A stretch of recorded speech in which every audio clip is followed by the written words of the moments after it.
proceed, Your Honor? Okay. Good afternoon, Detective. Good afternoon. How are you, sir? Good.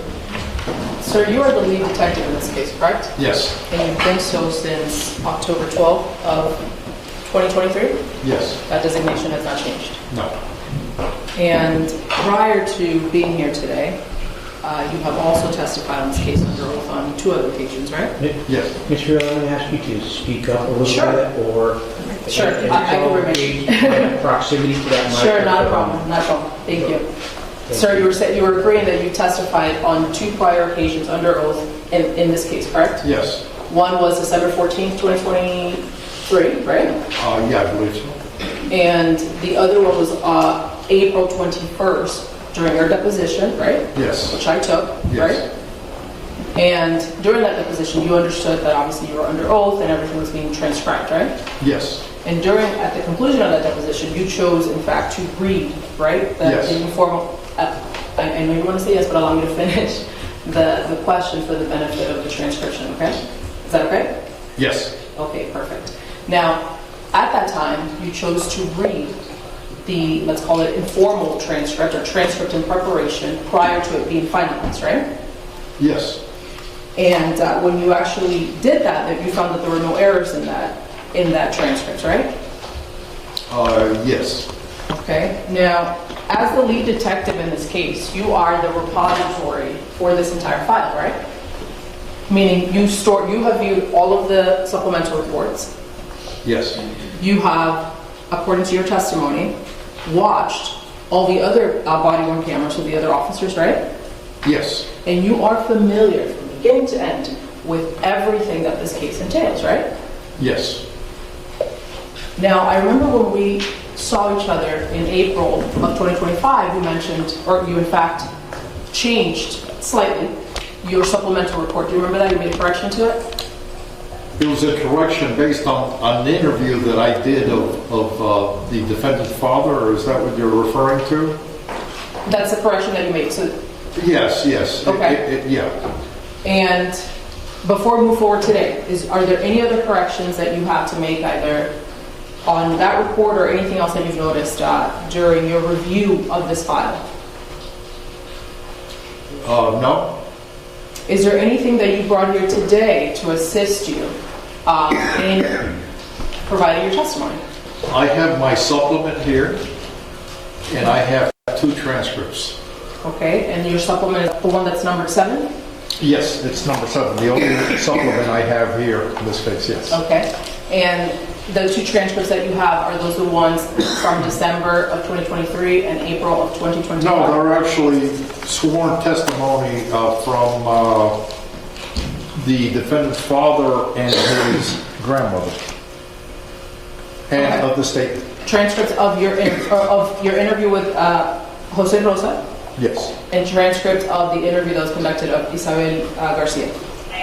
Yes, and transcripts of the statement that the post-Miranda statement. Okay. Do you have a waiver form in front of you, by the way? No. Okay. If the state doesn't mind, I'm going to provide a copy to the detective just so we could follow along and I don't have to keep walking up to him. Do you want me to give it? For the record? No, I might want to write on it. For the record, I just showed Mr. Borst a clean copy of the waiver form. I'm handing it to the witness. Do you recognize that, sir? Yes. And that's the waiver form that you assisted Derek in completing on October 13, 2023, right? Yes. Do you see anything different about that form than what you remember assisting him in completing? No. Do you have a pen with you? Yes. Okay, perfect. Now, you testified, it's been hours now, but when Mr. Borst started the examination, you testified that you were called about midnight, right? Roughly, yes. And you were sleeping. Yes. And this is the first that you learned of the incident. Yes. And that you were needed for the incident. Yes. Do you recall also getting a text message at 12:24 a.m. Detailing what had occurred at Amelia Oaks? I don't recall that. Do you recall being part of a WhatsApp chat where all of the homicide unit was also involved, where you exchanged information about this case? We routinely do that with investigations, yes. Okay, and you did so in this investigation. Yes. Okay, now would it refresh your recollection if I showed you the exchange, particularly the message that Detective Mahela Montalvo sent the chat on October 13th, 2023 at 12:24 a.m.?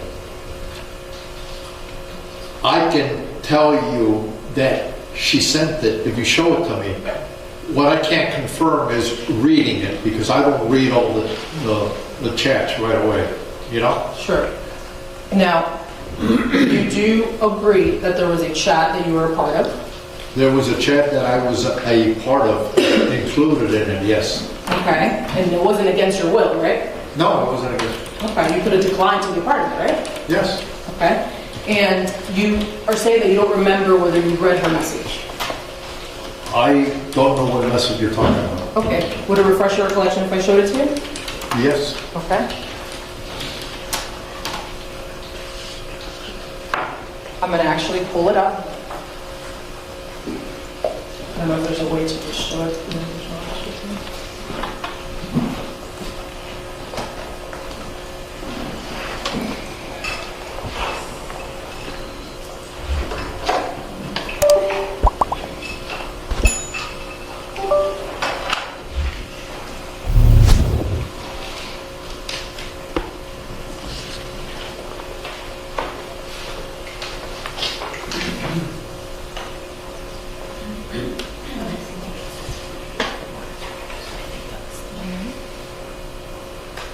Yes, okay.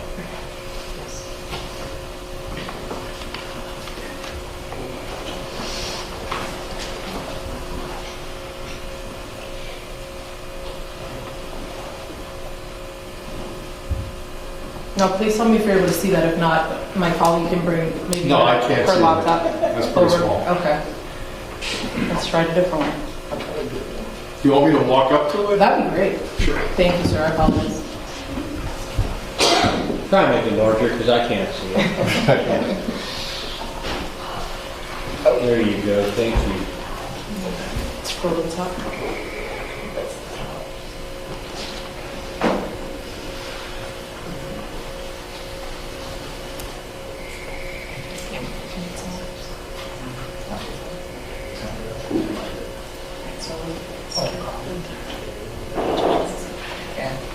Your Honor, are you able to see it?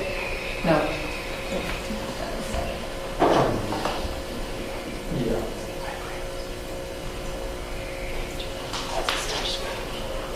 All right, nice job. Is that better, Your Honor? Okay.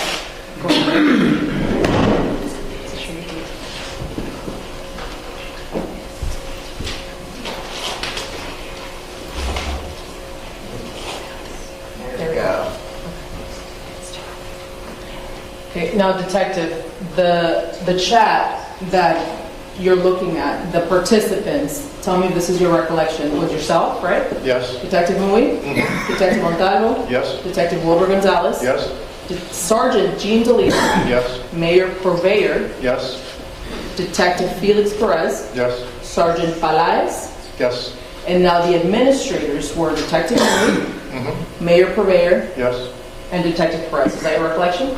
Yes. Okay, now looking at what's on the screen right here, which has been previously marked as Defense 5A, A1. A1, you see at the top it says October 13th, 2023, right? Yes. And then there's a box that says DET period Maggie. Yes. You see that? And now Maggie is Mahela Montalvo, right? Yes, it is. That's what you call her for short. Yes. Okay? And in here, she sends what appears to be a screenshot, and it says 13-year-old killed mom, emoji to the face, or palm to the face emoji. I don't know what you call that, but do you see that? Yes, I see it. Okay. Now, this message was sent at 12:24 a.m. on October 13, 2024. Do you see that? I see it. Okay. Do you remember getting that message? No. Okay. You would have been able to if you just opened your phone, right? If I opened my phone, I would have been able to see it. Okay. You can go ahead and take a seat. Sure. Unless you want to. Well, you have anything else? Do you have anything else on the screen now? I'm sorry? Anything else on the screen you need him to look at? I'm sorry, Is sir? there anything else on the screen you need him to look at? No, sir. Have a seat. Thank you. Next question.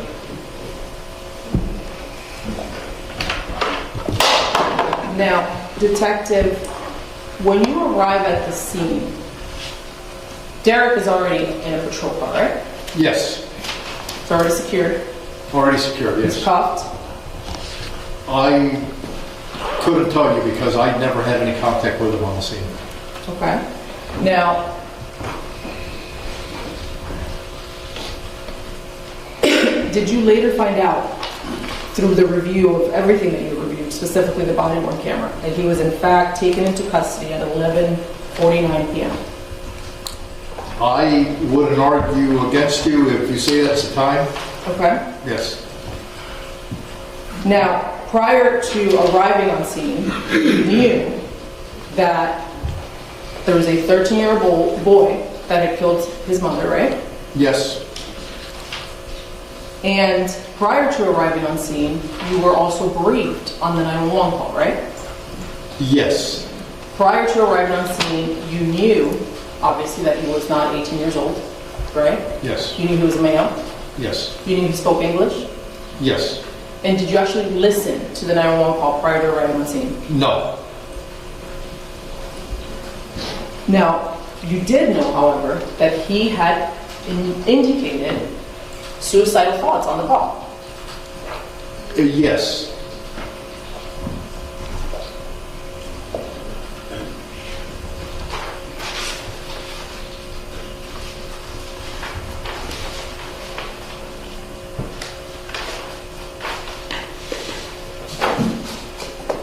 Now, after your arrival, would you agree with me that you arrived on scene, your patrol car is seen arriving on scene at 1:14 a.m.? Your car, your silver car, is seen arriving on scene at 1:14 a.m. on the 13th. That would be about right. Okay? And after your arrival, but prior to the interview at the station, you went inside the apartment, correct? No. You never went inside of the apartment after you arrived at 1:14 a.m.? I believe the apartment was sealed up pending a search warrant. Okay. Do you remember having a do you call it briefing or debriefing? A brief. A briefing, okay. Do you remember having a briefing at 1:45 in the morning? I don't recall. That's at 1:40. I can't tell you the time that we had a briefing, but we did discuss the case. Would it refresh your recollection if I showed you a portion of a body-worn camera that's already been admitted to evidence? Yes. Okay? We could pull Officer Acosta's PWC at 1:45. It started at 1:44. Ms. Rielo, it has been entered, it's been marked for ID, but it has not been entered. My apologies. My apologies. It's been marked as... It's this one. This one being marked as defense A1.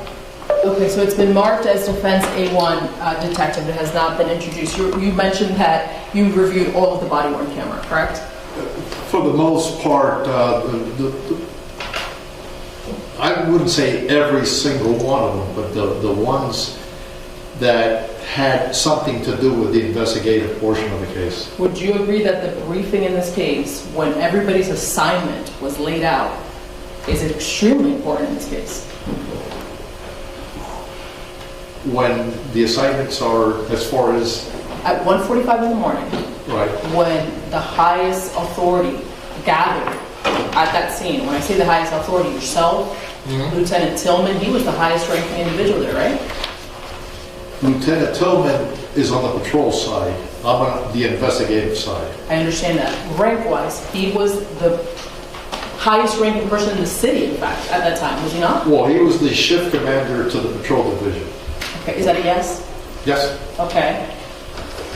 At 1:45, yourself, Mayor Purveyor, Sergeant De Lima, Detective Montalvo, Detective Gonzalez, you all had a briefing. Do you remember this? I remember us getting together and when they were giving out assignments, so forth, so on, but I don't remember the particulars of it. Okay. If I may, I'm going to pull up Officer Acosta's BWC Sure. around that time, and let me know if this refreshes your recollection, please.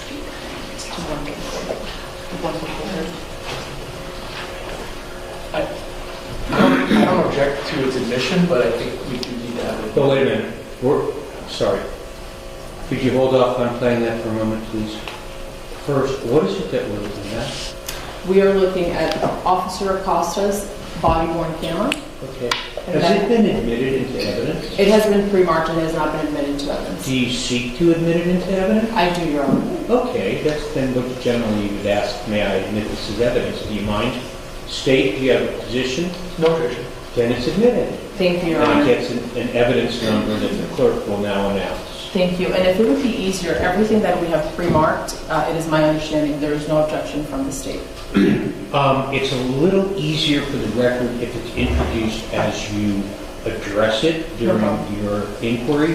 And then if there's anything that's left at the end that you want to be made a part of the record, announce what it is and we'll see what the state has to say. Yes, sir. Thank you. Okay, Defense Exhibit A1 marked for ID will become Defense Exhibit A.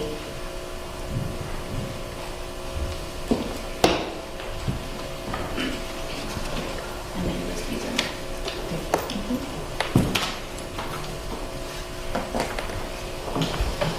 Okay.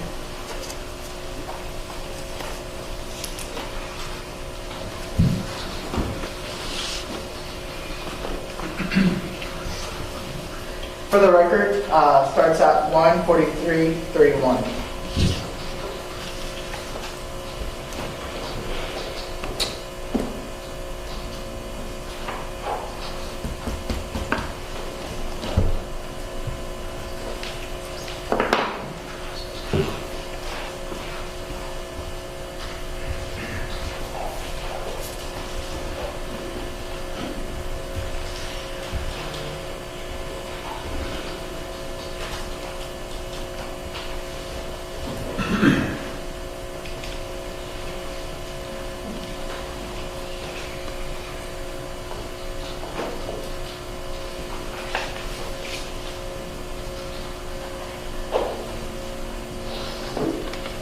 Pause it.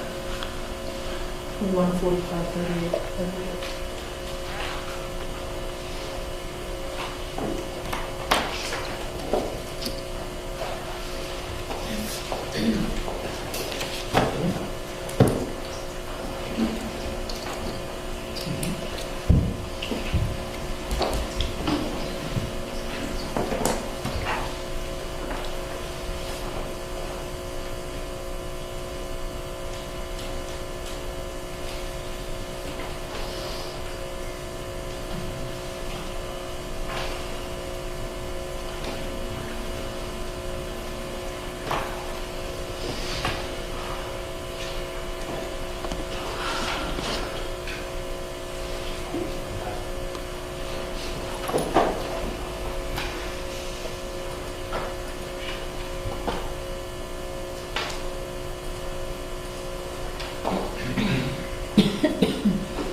Pause at 1:45:39. Now, detective, the video started playing from an upstairs angle, correct? Yes, And that's the balcony, or the rail, rather, in front of the apartment door where the incident happened, right? yes, And then the officer, in this case, Officer Acosta, he walks downstairs, we see him do that, right? yes, And then he gets closer to the, I'm going to call this the huddle, if that's okay with you, yes, okay? And then here, we see, in fact, I guess for lack of a better word, a huddle of officers on scene, right? there's a group of officers. Okay. Now, this group of officers came together for a briefing, right? Right there? Yes, sir, 1:45 in the morning. I couldn't tell you if that was a briefing or not. That's unless you have something else that you can catch that sees us briefing, I really can't tell you because we gather, you understand? So I don't know if it was a briefing at that time or not. What is a briefing, sir? A briefing is where we get together, the supervisor, the homicide sergeant will issue assignments. For example, you're the lead detective, you're the scene detective, you conduct witness interviews, so forth, so on. And then we get to work. Now, during these briefings, do you have your body worn camera on? No, So during these briefings, there would be no video of what's actually being discussed, right? we're not required to. Okay, so the answer is no, there would not be. Absolutely. Okay, so the only video that we would have is a patrol officer, such as what we have here, right? Yes. Okay, and in fact, that camera, that microphone is off. That's why we don't have a sound, right? I couldn't tell you, but if it's got to be muted if you don't get a sound, yes. Okay. Now, right after this gathering, let's say, you interviewed less than 5 minutes later, exactly at 1:50, you started the interview of Jose Rosa. Do you remember that? Yes, I do. Okay. Did you do anything between this gathering and the interview of Jose Rosa? No. Fair to say that you got your assignment, meaning you are to interview Jose Rosa during this gathering. Yes. Okay. Now, you also got the assignment to interview Derek Rosa, right? Yes. So you already knew by the time that you're leaving this gathering that you're going to interview the father, you're going to interview the son, right? Yes. And you, It's fair to say, yes. sure. And you also knew that Derek Rosa at this point was still parked at Amelia Oaks in the parking lot in the back of a cop car, right? Yes.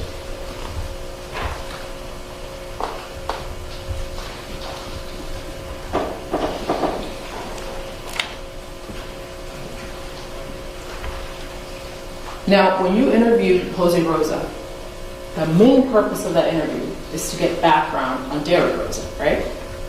Yes. And you want that background because he's one so young, right? Yes. The charges that he's potentially facing are extremely serious, right? Yes. You have no idea who this kid is. Yes. You've never arrested him before. Right. You don't know whether he's under the influence of alcohol, right? At that point, when I was interviewing Mr. Rosa, I had not made contact with the defendant to assess him. So, but not only that, you had never met him prior, right? Never met him So prior. you don't know anything about this kid, right? Not a thing. And that's why the gathering of information through his father, his biological father, was so important at that time, right? Yes.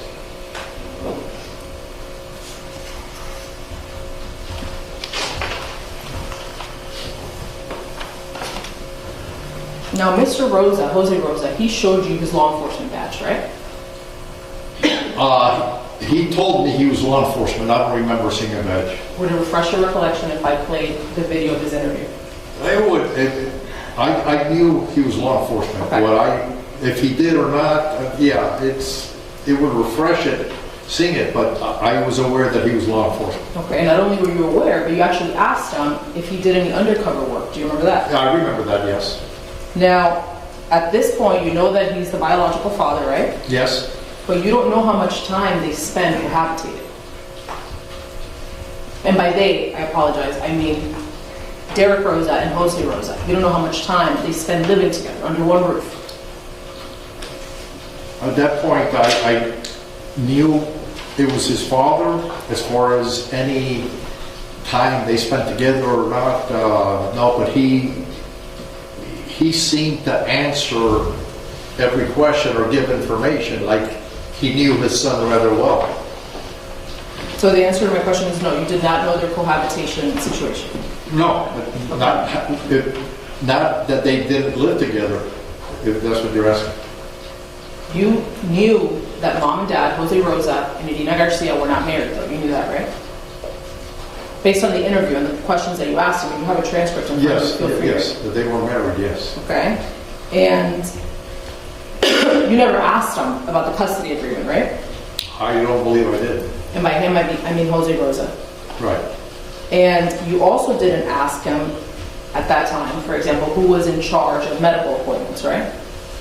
No, I don't believe I asked him that. You didn't ask him who was in charge of attending to school meetings, right? I didn't ask him that. And you didn't know if Derek Rosa took any medication, right? No, You also didn't know when his last medical checkup was, right? no.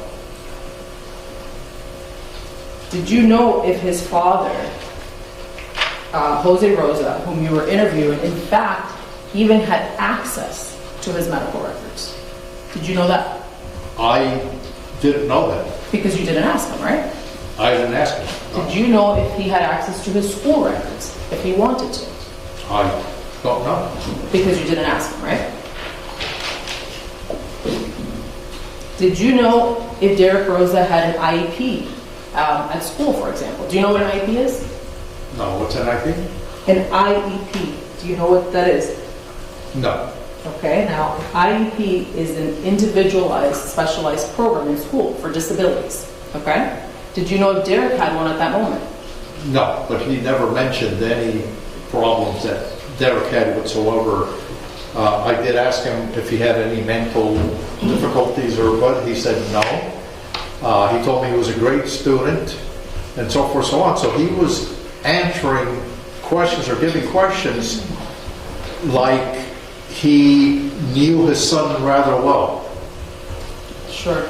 Now, the fact that you don't know, or I guess you didn't know what an IEP program means, I don't want to assume, correct me if I'm wrong, means that you probably don't understand how it affects someone's development, let's say, scholastic development, right? I don't know, or I know it under a special education course, another terminology, that's the same thing you're talking about. But, at that point, the father did not mention anything about him being in any special course or anything other than he was a straight A student, excellent student, and so that never even crossed my mind based on the information the father was giving. And when he tells you that he's a straight A student, you don't know if he in fact can verify that, right? I'm taking his father's word for it because his father was rather positive in the way that he was speaking to me about his son, so I had no reason to doubt the father at this time. Sure, but you don't know whether it was true or not, correct? At that point, I didn't go to the school and find out or anything. No, it wasn't the setting for it. Sure, but you also didn't ask Jose Rosa, oh, you have access to his grades, may I see them? No, no. Okay. Now, would you agree that understanding, for example, medical background would be an important part of the background on this kid that you were trying to gather? It depends what type of medical background. If he's diabetic, it really doesn't have any effect. If he's got a heart problem, it all depends. I don't think if he had a medical condition that it would interfere with my interview whatsoever. So no, that's not important to you, the medical background. At that point, not necessarily. If the father would have told me that he is mentally challenged, had a psychological problem, was a slow learner, did not understand, was illiterate, then I would say yes, but not just a medical problem. Now, is it fair to say that you didn't ask Jose Rosa anything beside what we see in that 9 minutes of your interview? That's it, yes. You never interacted with him again, right? No. And you never knew him from prior to that meeting, right? That's correct. You did later come to find out when you interviewed Derek Rosa, as we saw earlier today, that he only spent the weekends with Dad, right? He spends the weekends, yeah. And then he also said, but not every weekend. Not every weekend, yes. Okay. Now, there were also other family members at the scene right after, or actually during, the time that you were interviewing Jose Rosa, right? Yes. For example, his grandmother, right? Yes.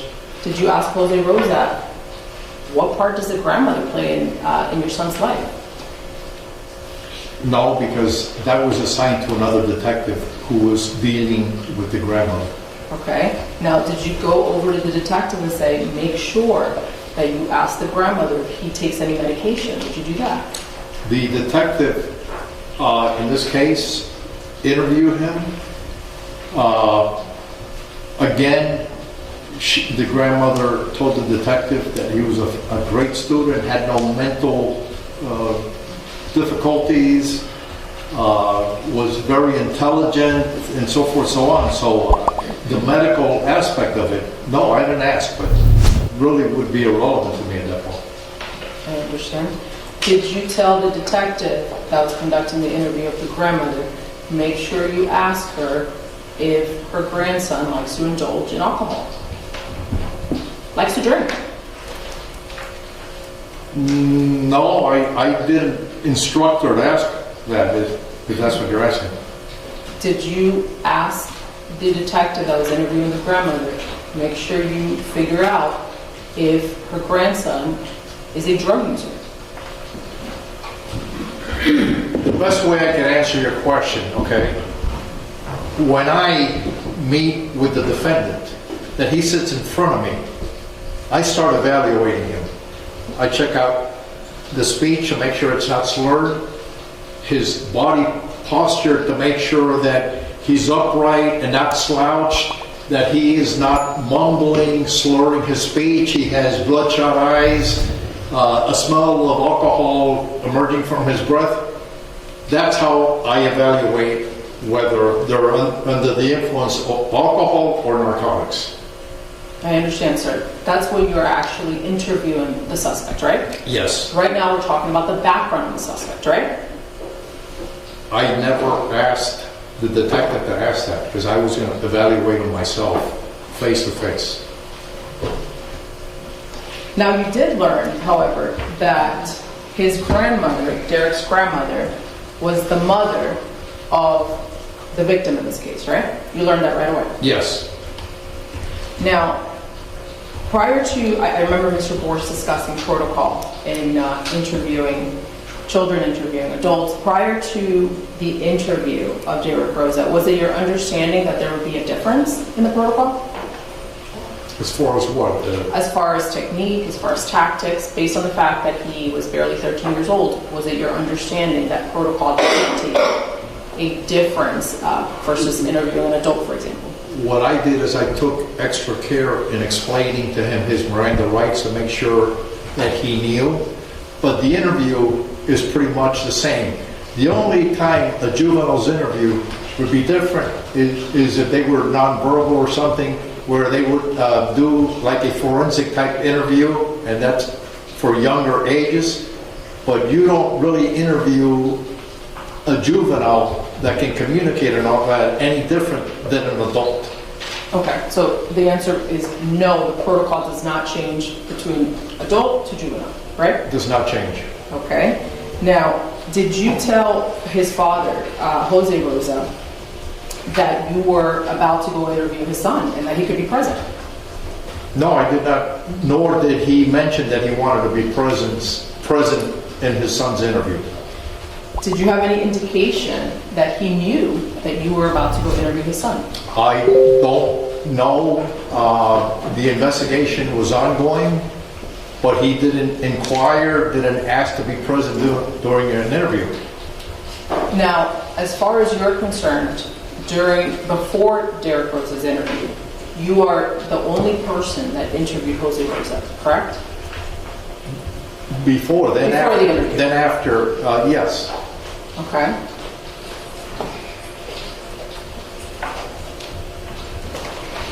Did you ask Jose Rosa if Derek Rosa had any prior experience with law enforcement interrogations? No. Did you ask Jose Rosa if Derek Rosa had any prior experience, period, interactions with law enforcement? No. Did you ask Jose Rosa if, in his opinion, Derek Rosa would feel more comfortable if he was there, if his father was there? No. And by there, I mean during his interview. No. Did you ask Jose Rosa if he was in any way opposed to you interviewing his son? No. Now, Mr. Borsch mentioned that A.S.A. Morales was also present during the interview, right? Yes. A.S.A. Morales was also present about 1:45 during the, let's say, the group meeting at the complex, correct? I believe so. And now, I remember from your deposition, you told me that A.C. Morales was there to guide you for direction. Do you remember that? Yes. And that direction, I would imagine, tell me if I'm wrong, would be direction on the law, right? That would be assistance with search warrants, any legal issues that we might bring up, and they're to guide us.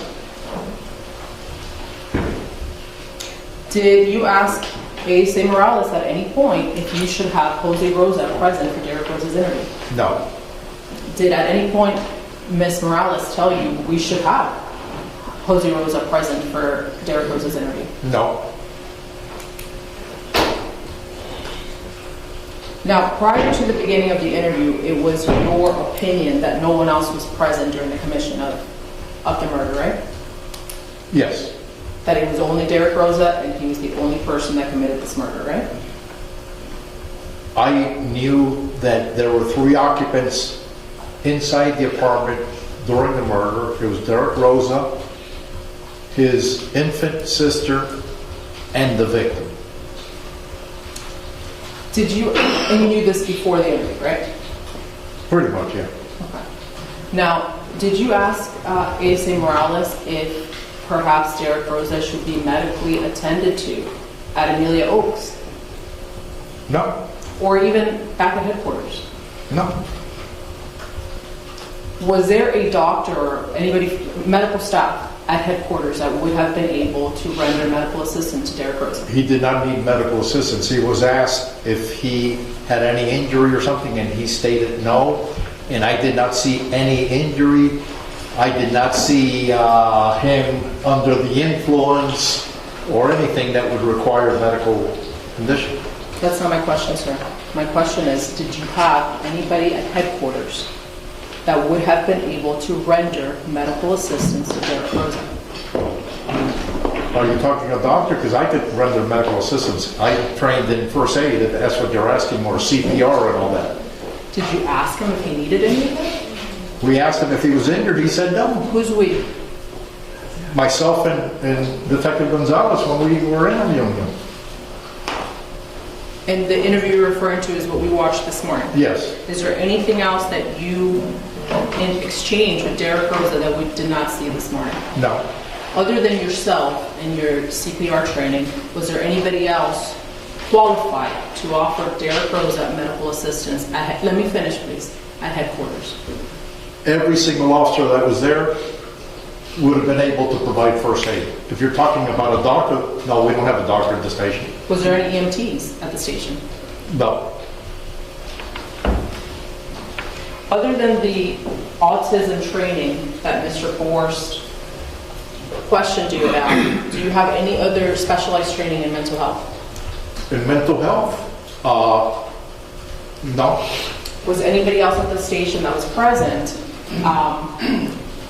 as far as you know, have any specialized training in mental health? I couldn't tell you.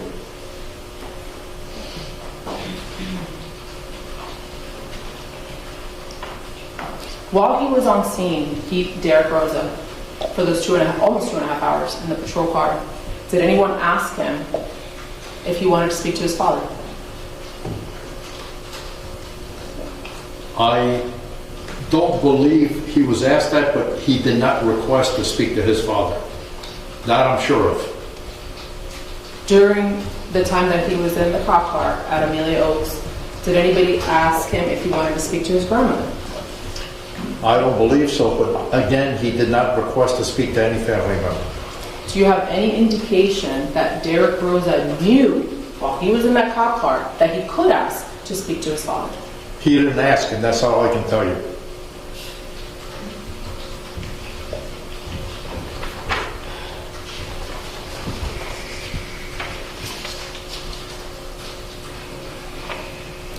Now, I want to discuss briefly Jose Rosa's interview, which starts about 1:50 a.m.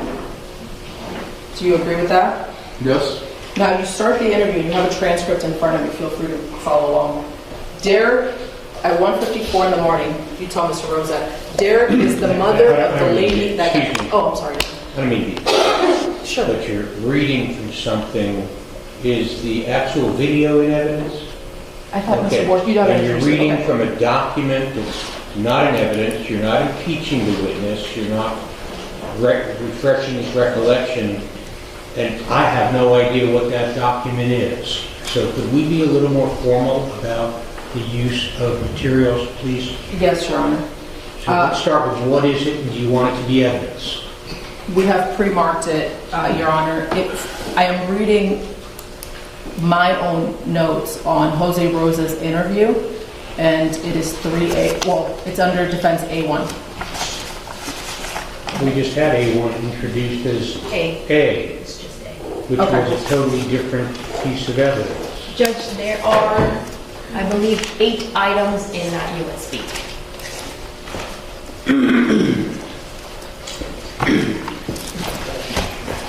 Here are the 8 items. The top.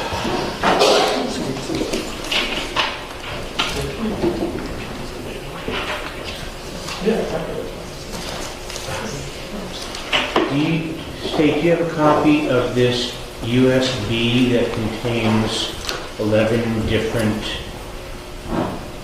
apparently video clips? Well, I don't know, there are not video clips, there's a WhatsApp, there's school records. Do you have all of this? Judge, the defense did show me the USB, and I looked at all the files that were labeled on the USB, and to the extent that everything that they have, we believe we have too. I did verify that the school records also match, so at this point, unless I see something other than what I've seen so far, I have no reason to doubt that we're all on the same page. So your agreement earlier that Exhibit 1A should come in was because you knew of the accosted body worn. Correct. Exactly. Would you mind taking a look, sorry for the delay, but there needs to be a record above, it needs to be a lot cleaner than what's here. Would you mind taking a look at all the things that are here to determine if in fact you have any objection to their introduction as evidence? And just as a courtesy, Ms. Rielo, if you're going to read a document to him, it needs to be in this record and it needs to be a copy to be available for me. Okay? Yes, Your Would Honor. y'all work on this? Take about 5 minutes during recess. All right.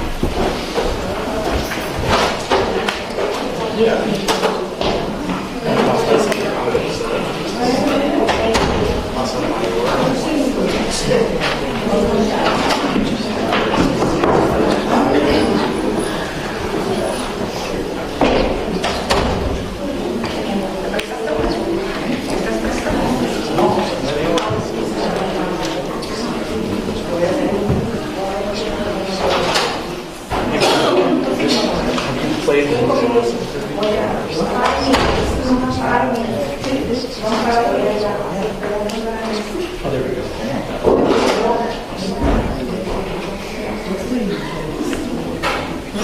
01.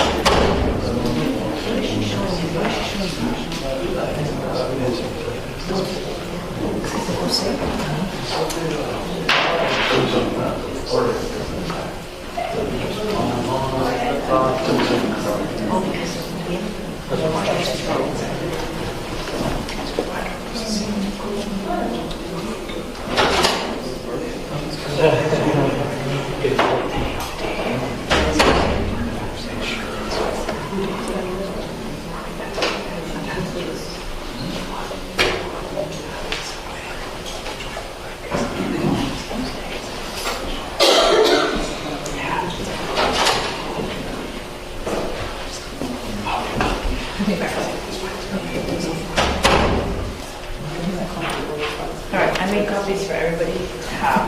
Oh, perfect, thank you. Rielo, thank you, Dina. USB 1, USB 2, right? So that's going to be, this has already been introduced as A. This has been pre-marked as A2. What has not been introduced? What is this? I know you have it, but maybe here you go, Ms. Rielo. So you can refer to it. I have one more just like this one.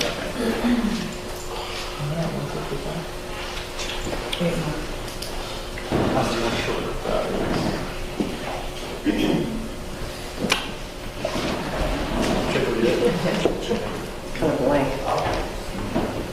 And Miss Medina, you have the other envelope, right? Are you sure this one? The other one? The other one? Not physically, anything I do.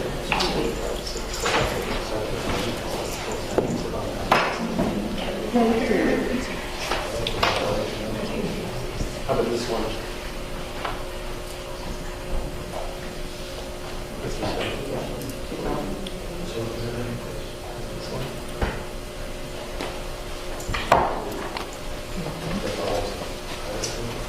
Okay, so you want this? Yeah, that's nine.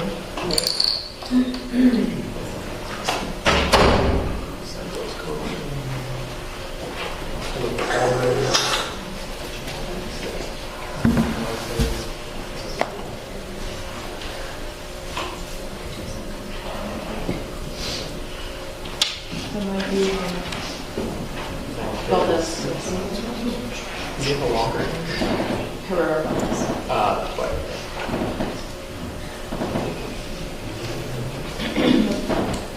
okay. Do you want the other USB? There's another one? Yeah. If you look at the file.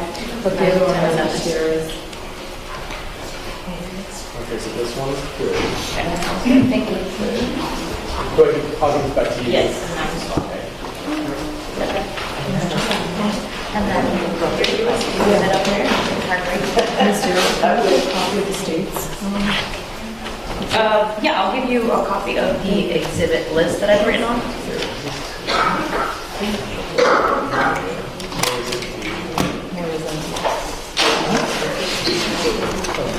Some more is in it. So another one. Yeah, you want a copy of this? Moya? So I'm gonna give this back to the clerk, or you guys want this? Put it in. They're gonna upload one. Moya? That's fine, it hasn't been introduced, so it's fine. So then, no. And then Second USB? Mr. Boris, your USB, and your user, it's still up there? Yeah. Okay. You got it? Sure. That's great. Oh, thanks.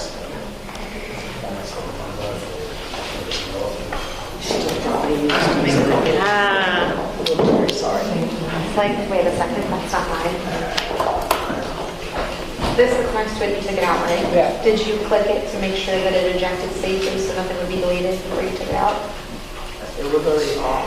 No, you have to eject, before you eject the password, you have to safely remove. Okay, let me just make sure it's still good. Okay, because they just, you can get corrupted. Okay. Yeah, just want to make sure you can get, that happened to someone. Oh, did it? Yeah. Yeah, that was fine.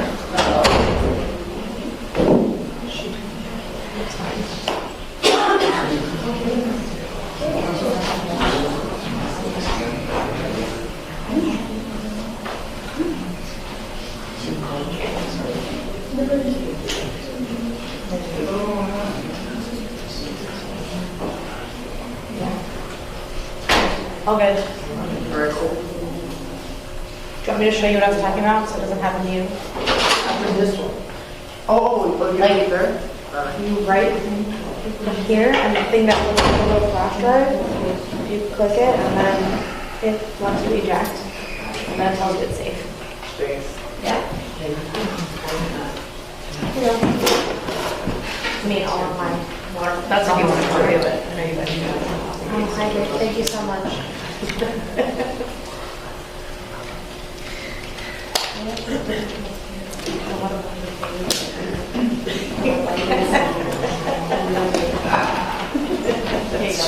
Thank you very much. You know, I'm going to take this one to refill.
Oh, okay. You were wondering.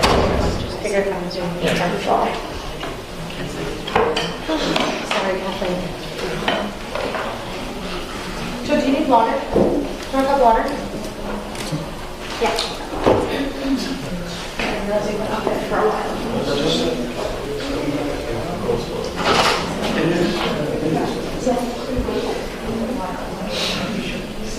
All right.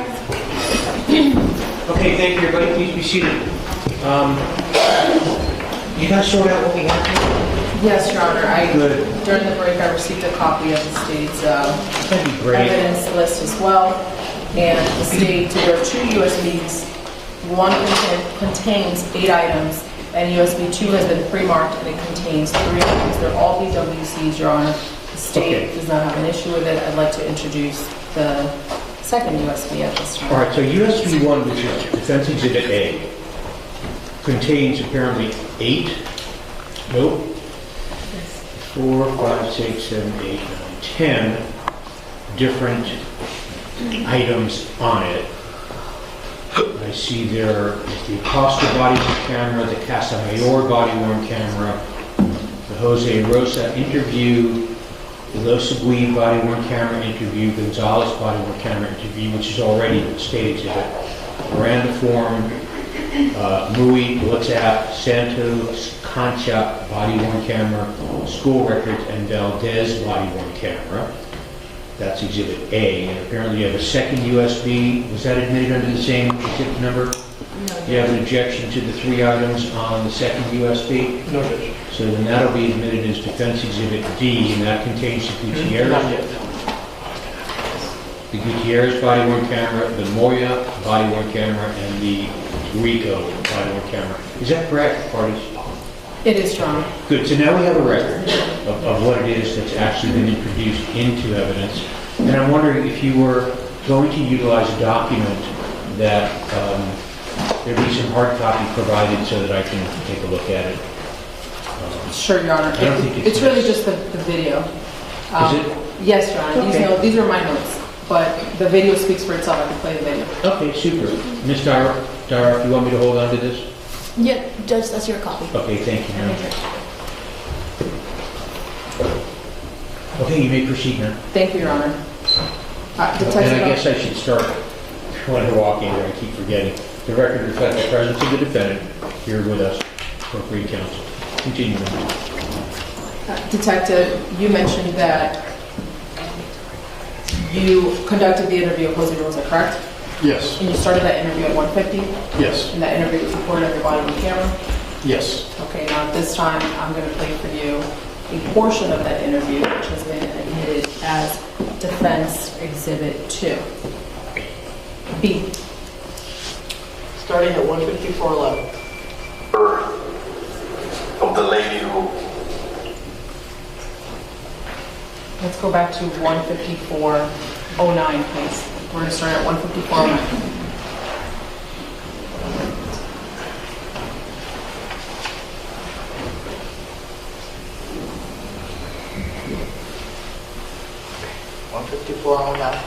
is the mother of the lady who got sad, right? What lady? The lady from here. The one that was injured. I don't know if anybody was injured. Okay. There is someone that's injured here, just so you know. I believe it was Derek's mother. Derek lives with his mother here? Yes. Okay. And he's with me as well. Okay, so his mother, what is his mother name? Irina. I-R-I-N-A. Okay, Irina. And what's Irina's last name? Garcia. Garcia? Yes.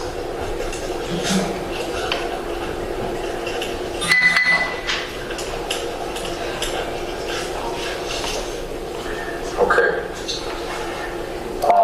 Irina was injured by Eric. I can't tell you. Eric? Stopping at 1:55:16. Detective, the interview begins with you telling Jose Rosa Derek is the mother of the lady that got stabbed. Did you just hear that? Derek is the mother of the lady that got... Correct. Yeah, that was a slip on my part. And Jose Rosa, confused, right? He seemed confused. At first, When you said to him the statement that I just repeated, did he seem confused to you right then and there? to some degree, he just needed clarification because it wasn't making sense. He asks you what lady, right? Yes.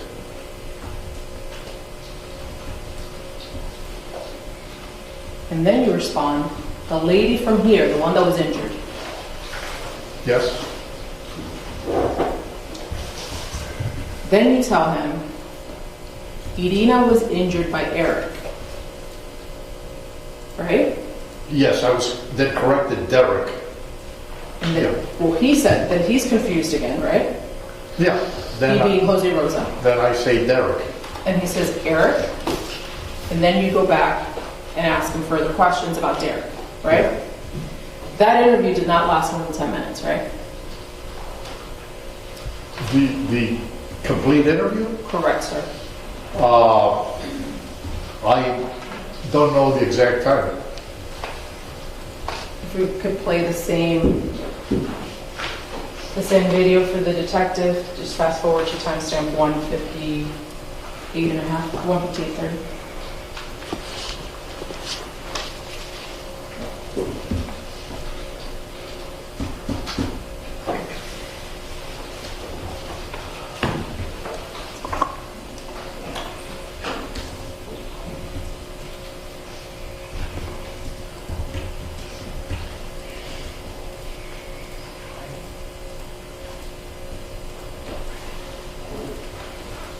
Playing 158:30.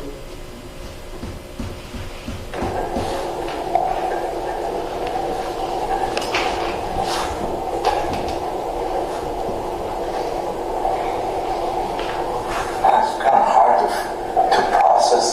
You're saying that Irina got stabbed? Yeah, she got stabbed, yes. Yeah, we're trying to get the... How many times?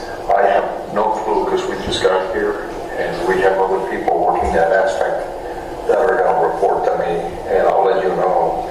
Now, let me ask you something. Never any psychological problems. Has he ever told you any problems that he's had at the house? Has he been upset about anything lately? No, nothing. As a matter of fact, I can't even process what you're saying about him stabbing his mom. I can't believe that. That's not Derek. You sure there was nobody else in the apartment? Again, the investigation's still early. We're going to get all those answers for you, okay?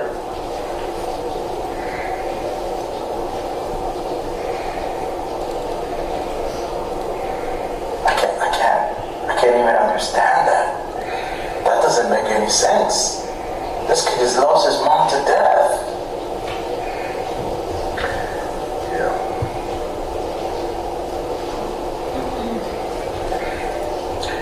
Let me see if I Is she stable? I'm going to find out everything for you right now, okay? Wait right here because I'm going to go talk to the... Can I stand outside the car? Yes, okay, sure. Okay? Yeah.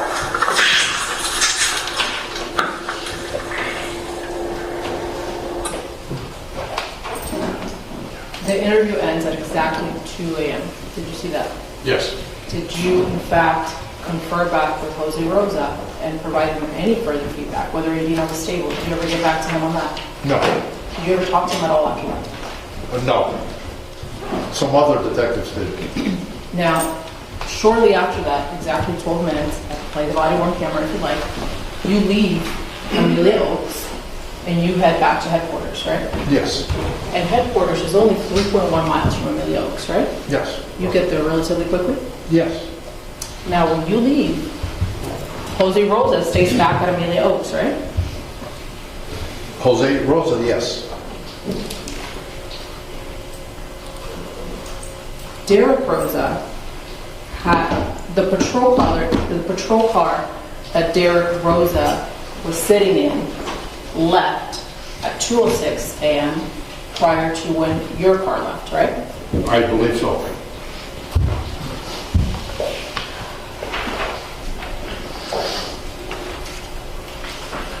Derek Rosa gets to the station at 2:18 in the morning, right? I believe so.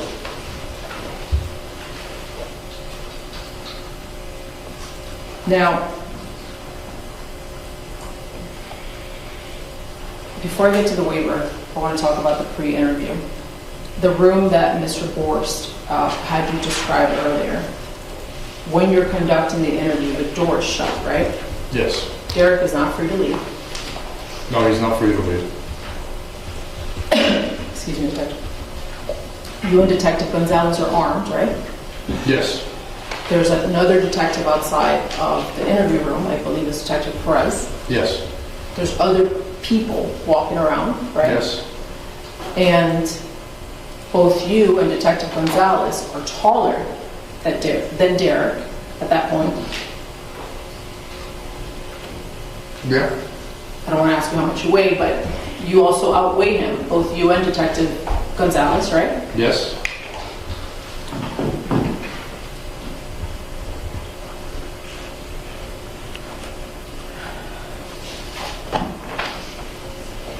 Before the interview started, did you ask Derek Rosa if he had been drinking that evening?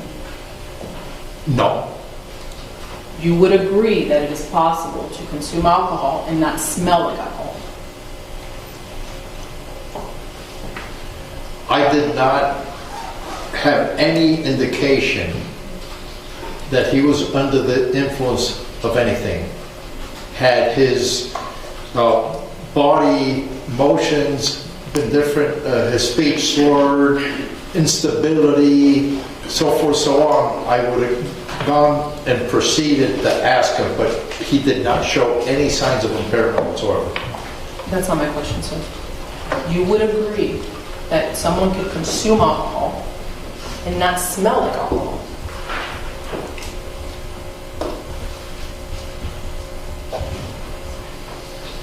That's a question really that, normally you're going to smell like alcohol if you consume alcohol. That's all I can tell you. You're asking me to make an assumption, which I'm not going to make. No, I certainly don't want you to do that. It's really a yes or no question, or you can say, Mr. Rielo, I can't answer your question. I can't answer your question. Thank you, sir.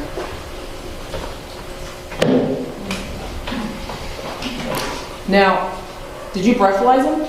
No. You could have, right? There was no need to. Could you have breathalyzed him if you wanted to? It would have taken some work from a patrol breathalyzer unit and all that, but I saw no need to. So I guess, yes, anybody could breathalyze anybody, but I didn't see a need to. Okay. Now, he had never refused to take a breathalyzer, right? I never asked him. Okay. He never refused to being swabbed? I never asked him. Did you ask him if he was under the influence of anything? Forget alcohol. Anything else? No, I never asked him. Was he compliant? He was very compliant and well aware of his surroundings and everything. Was he obedient? Yes. He followed your orders? He basically complied with the request. We didn't order him to do anything. We explained things to him, and then, for example, the Miranda, the signing of the Miranda and all that, it wasn't like you have to sign. An order I take as something that you're directed that you have to do. That wasn't the case here. Do you remember asking any of his family members if they had been in the apartment that night? No. Do you remember later learning that his family members had been in the apartment that night?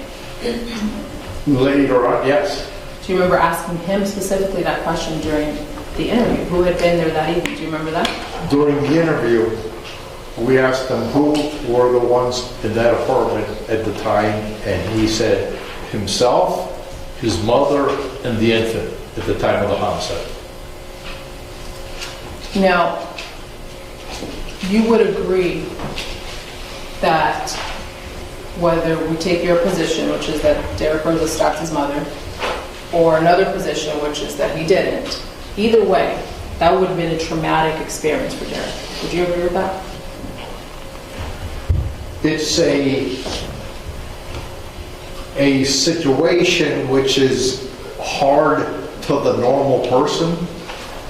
I don't know what he felt at the time when he did it, because, he showed no signs of any psychological trauma while I was interviewing him. As a matter of fact, he showed no emotion. You would agree that death is traumatic? Death is traumatic depending on the recipient of the news and how they take it.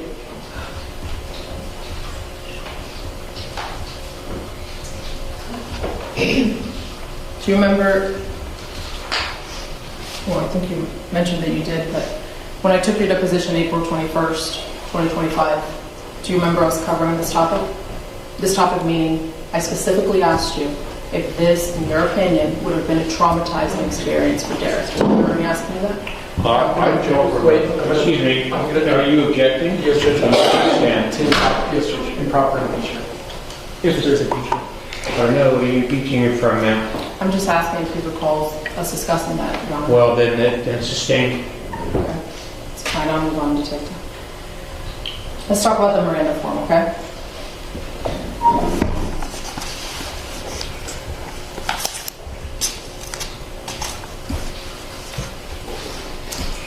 Now, we start the interview at 2:39, correct?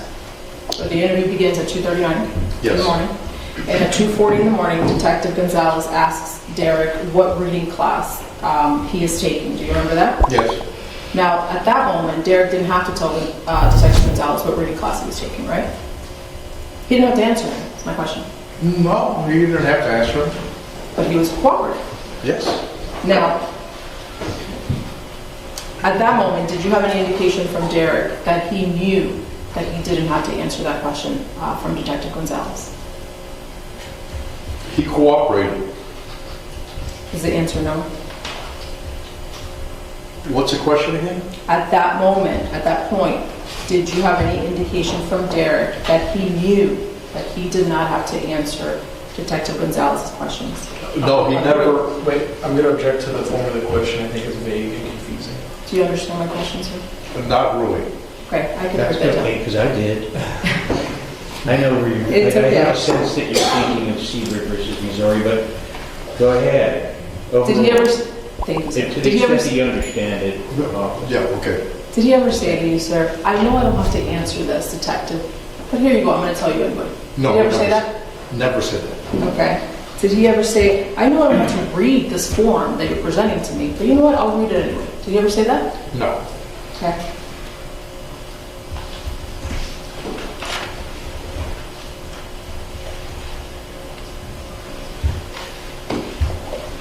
Now, you mentioned earlier that Detective Gonzalez conducted the majority of the interview. Do you remember that? Yes. And the interview starts, as we said, at 2:39, and right at 2:42 in the morning, do you remember cutting Detective Gonzalez off when he's reading the second paragraph or bullet of that interview? No, I remember interjecting when he was completely done reading the entire form. You remember interjecting when Detective Gonzalez was done?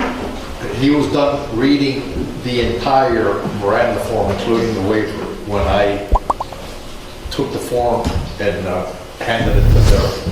Okay, at this time I'd like to play Your Honor, it's already been introduced, Detective Elosegui's body-worn camera. It's the first USB, Defense A, and we're going to start it at, we can start it at 2:39 in the morning. Pause it at 2:42. 2:30.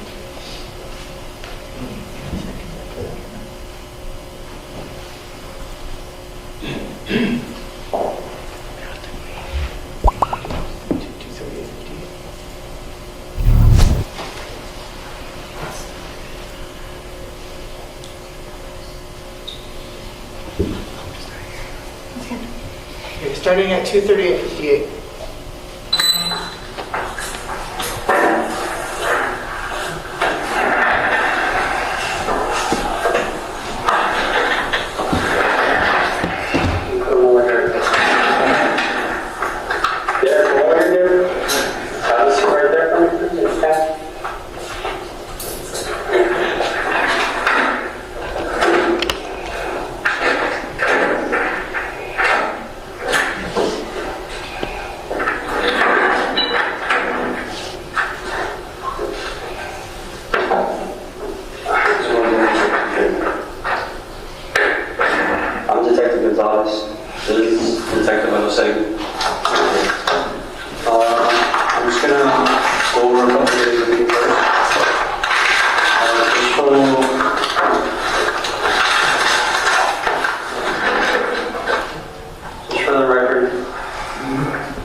Today's date is Friday, October 13, 2023, and the time is currently 2:40 a.m.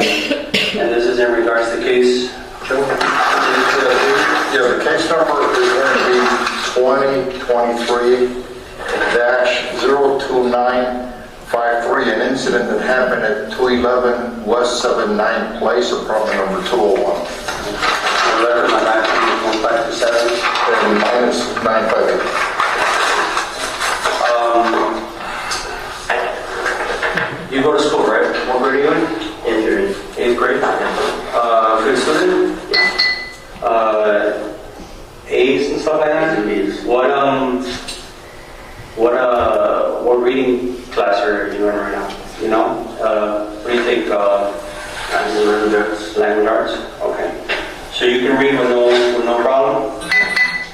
Okay. I'm gonna read you something first, and then you can read it afterwards. Okay? Before we ask any questions, you must understand your rights. You have the right to remain silent. Anything you say can and will be used against you in the court. You have the right to talk to a lawyer for advice before we ask you any questions, and to have a lawyer present with you during questioning. If you cannot afford a lawyer, one will be appointed for you before any questioning if you desire. If you decide to answer these questions now without a lawyer present, you still have the right to stop answering at any time or until you talk to a lawyer. Waiver of rights. I have read the statement of my rights and I understand what my rights are. I am willing to make a statement and answer questions. I do not want a lawyer at this time. I understand and know what I'm doing. No promise or threats have been made to me. No pressure or coercion of any kind has been used against me. Okay? If there's... Okay. This is the form right here, okay? Now, I want... Okay, so we're stopping at 2:42:09. 2 minutes in, you cut off Detective Gonzalez. Do you see that? Yes, but I didn't cut him off while he was explaining his rights. He was all done with the waiver. He was going to speak, and then I requested the form. So you put the form in front of Derek and you say, this is the form, right? Yes. Do you explain at that moment, this is the Miranda form and this is what a Miranda form is? At this moment?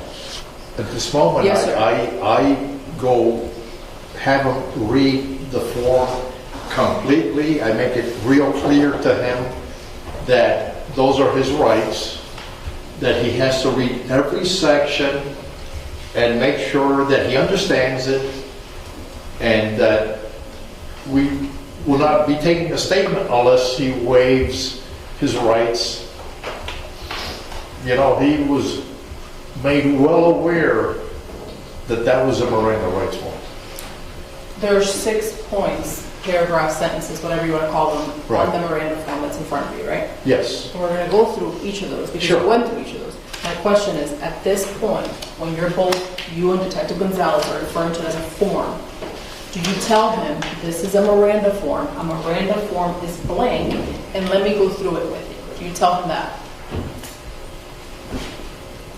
I don't remember if it's in those specific words, but we advise him that we have to advise him of his rights, and then have him, they're read to him, and he has to read it. At 2:42:08, sir, you say, this is the form right here, okay? Did you see that? Well, this is the form that was being explained to him by Detective Gonzalez. That's what you meant, right? Yes. Okay, but you didn't say that. Well, obviously, he sees me get the form from there and then presents it to him, so he's got to know that it's the same form. So at 2:42:08, you say, this is the form right here, okay? That's the extent of it, right? Right. Okay. Now, at that point, Derek says, okay. Do you remember that? Yes. And then you go to the very first line of that Miranda form, right? Yes. And you, at that point, you instruct him to read the first dot and then sign. Do you remember that? Yes. And then you tell him, go ahead and initial this little dot right here for me. Do you remember that? Yes. And at 2:42:30, he says, or he asks, initials? Do you remember that? Yes. And then you respond, yeah, just write your initials. Do you remember that? Yes. And he says, I don't have initials, I just write my name.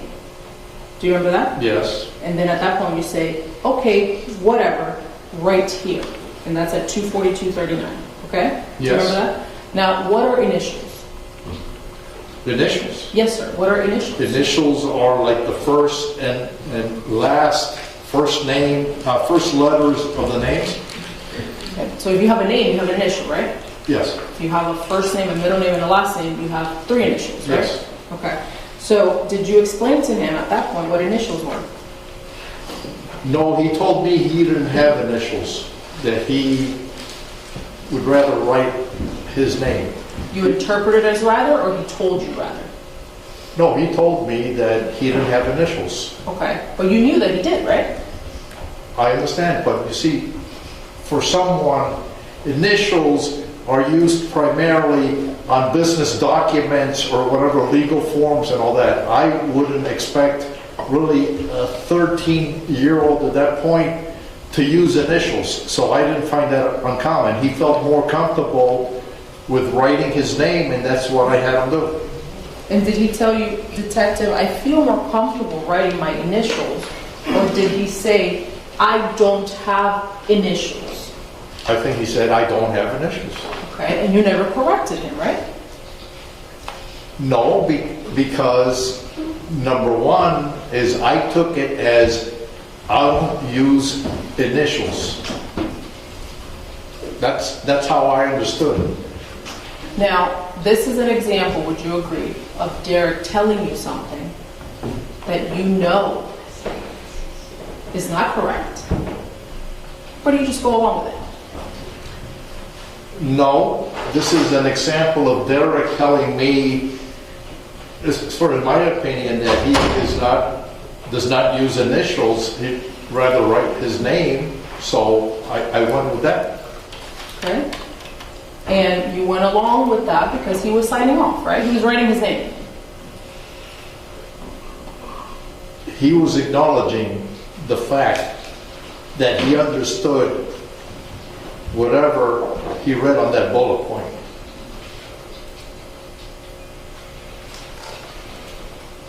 Now, let's move on to the second line, sir. You read to him the fact that he has the right to remain silent. Do you see that on bullet point number 2? Yes, I don't read it to him. He reads it himself. Now,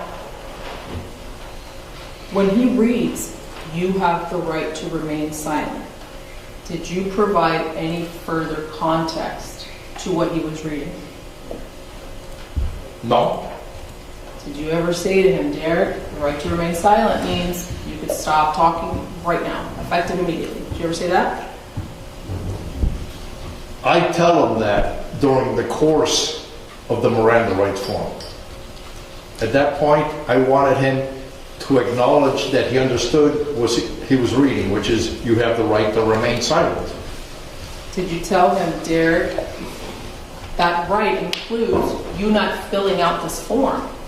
Did you tell him that? No. Now you move on to line 3 at 243:07. Anything you say can and will be used against you. Now, for this particular line, Derek doesn't actually answer you when you ask if he understands it. Do you remember that? No, I don't remember that. Okay, if we can play Detective Elosegui's PWC starting at 243.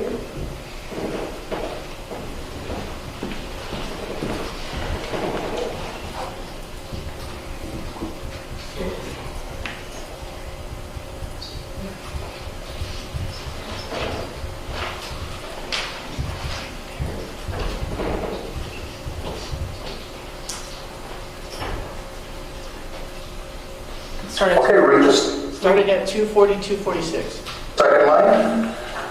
You have the right to remain silent. Okay, you understand that? Yeah. Okay, write your name again if you understand that.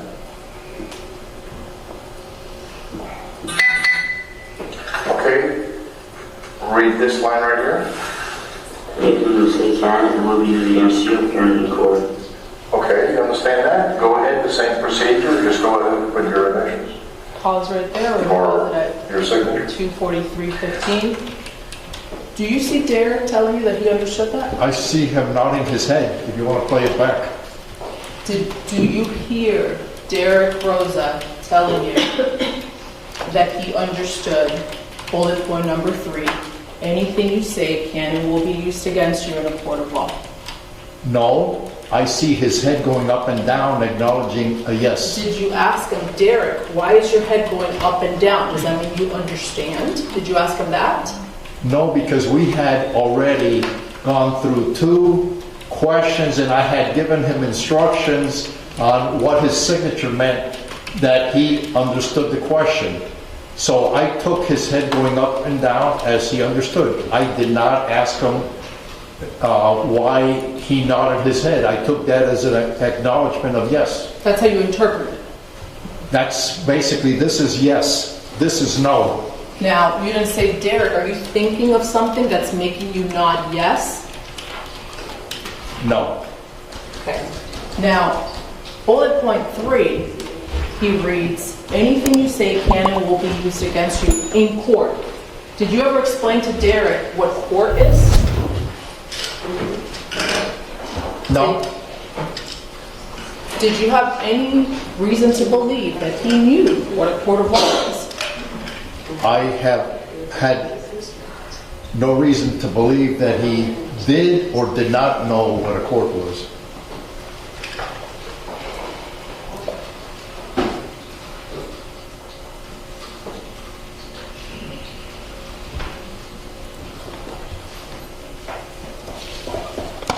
Did at any point you have the attorney that was present in the room explain to him what a court of law was?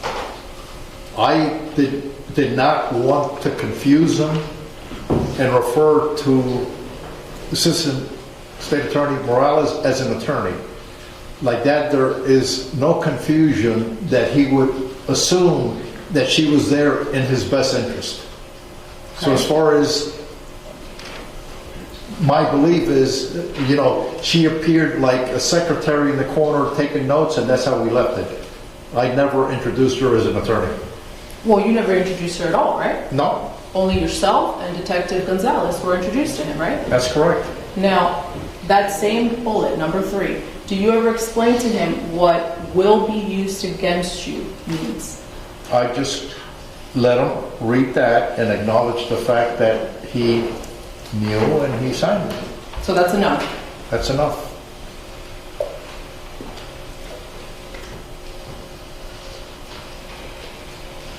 Now, at that point, I heard you mention signature just now. He's still not signing this document, right? He's just writing his name, He's writing his name. okay? We already covered the initials, but the signature, did you ever explain to him the difference between signature and just writing his name? He felt comfortable writing his name, so that's where we left it. That's how you interpret it. Well, What he was doing, right? that's what he knew, felt comfortable with, and that's what we went with. And you were fine with that because he was signing off, right? I'm not there to explain to him how to sign or how to initial. You know, if he is comfortable with writing his name, he can write his name. My point is, sir, so long as he filled this waiver form out, you didn't care if he understood initial, signature, you just wanted him to complete it. I wanted him to go ahead and write his name if he felt comfortable, guaranteeing me that he read the bullet point and understood what it was. And by him writing his name, that to you meant that he read that bullet point and that he understood it. Yes. Okay. Now, let's move on to line number 4. You have the right to talk to a lawyer for advice before we ask you any questions and to have the lawyer present with you during questioning. Now, that's another line that he doesn't answer. And when I say answer, I mean verbally. Right? Okay. So, any reason why you didn't say, Derek, can you give me a verbal response? Do you understand what you just read? The same as the one before, from number 3. It's the same circumstance. Meaning you interpreted his body movement As, yes. okay, you interpreted his body movement to mean that he understood what he was reading. I understood his nodding of the head like normal people do, up and down, meaning yes, or side to side, meaning no. So, yes, he understood. Okay, now moving on to number 5. If you cannot afford a lawyer, one will be appointed for you before any questioning, if you so desire. Do you remember going over that one, that bullet point with him? He read it. Okay, and again, you tell him to sign it, right? Yes? And he writes his name. Yes. Okay. And moving on to bullet point number 6, the last one. If you decide to answer questions now without a lawyer present, you still have the right to stop answering at any time or until you talk to a lawyer. Do you remember going over that one? Yes. Now, this again, you don't, another example of you not even asking him if he understands it. Well, he's reading it, and if he has any question, he can go ahead and ask you. Okay? And he reads it at 2:44:01. And he writes his name at 2:44:06. Fair? Fair, yes. Now, at this point, do you pause and say, tell me in your own words what bullet, for example, what bullet point number 6 means? What does that mean, what you just read? No, I didn't tell him that. I asked him if he understood, if he had any questions whatsoever. I didn't go bullet point by bullet point. He read it, he acknowledged, he signed, and if you see the body cam, I'm there extra cautious with him, and I go and explain real good to him as far as the right to have an attorney. Okay, then after that, he reads off the conclusory paragraph, right, at 2:44:19. Yes. And then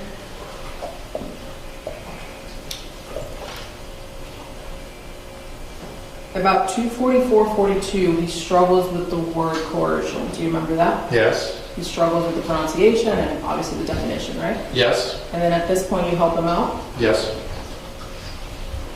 Do you have him at that point explain in his own words what he thinks coercion means? No, I explained to him what the definition of the word coercion is. And he stops, in fact, at 2:45 in the morning reading that conclusory paragraph. And you never even asked him if he understood what he had just read. Do you remember that? They could play if you like. No, he asked for clarification on one word. I gave it to him. And I believe he asked for clarification of a word attorney, which he understood to be a lawyer. Those are the only 2 questions he had. But we'll get to that. He also asked, do I have to tell you now? When you asked him about the motive, right? Do I have to tell you now? Correct. Well, are you talking about before, after he lawyers up, or the first time that he wanted to go to the bathroom When he first? wanted to go to the bathroom, you mentioned that he just asked you 2 questions. He asked you more than 2 questions during the 23 minutes and change of the interview. Fair to say? As far as for definition purposes or something he didn't understand, pertaining to the Miranda itself, coercion and attorney were the 2 questions. Now, the other things he asked, do I have to do it now or whatever, we're not talking about Miranda here. We're talking about something else. Did you find yourself interpreting a lot of what he was saying? No, he was real clear with what he was saying. And when you say he was real clear, that's based on your observations, right? Based on my observations, yeah. Okay. Definitely. Now, at 2:45:20, you tell him if you want a chance to explain yourself, the only way that we would be able to take your statement is if you agree to talk to us without the presence of an attorney. If you do, go ahead and sign here. Do you remember that? Yes, I do. And Mr. Morris asked you during direct examination if you had lied to Derek, and you said no, right? That's correct. But that is in fact, I mean, that's a bold-faced lie, is it not? No. Okay, so Derek could not have lawyered up and then given you a statement? I was not going to question him if he asked for a lawyer. Okay. That's it. End of story. Bye, Derek. Good luck, okay? I wouldn't take his statement if he would have requested a lawyer. What do you mean by bye, good luck? That would have been the end of it. It's my saying, you know, that it would have been over. Isn't it true that if he wanted to, he could have sat at that same station with an attorney next to him and given you a statement, cooperating with law enforcement? Isn't that true? Sorry, it's a yes or no question. Or it's a, I can't answer that, Mr. Rielo. No, it's a, at that point, had he requested an attorney, which he knows he was entitled to because he, during the course of the interview, asked for an attorney and then we stopped the interview. So I have no doubt that he knows that he was entitled to an attorney. He never asked for an attorney. That's not a question. Doesn't it happen all the time that defendants sit with police officers and their attorneys and give a statement? Yeah, that's usually after the fact. I didn't ask you once, sir. Doesn't that happen? Isn't that customary?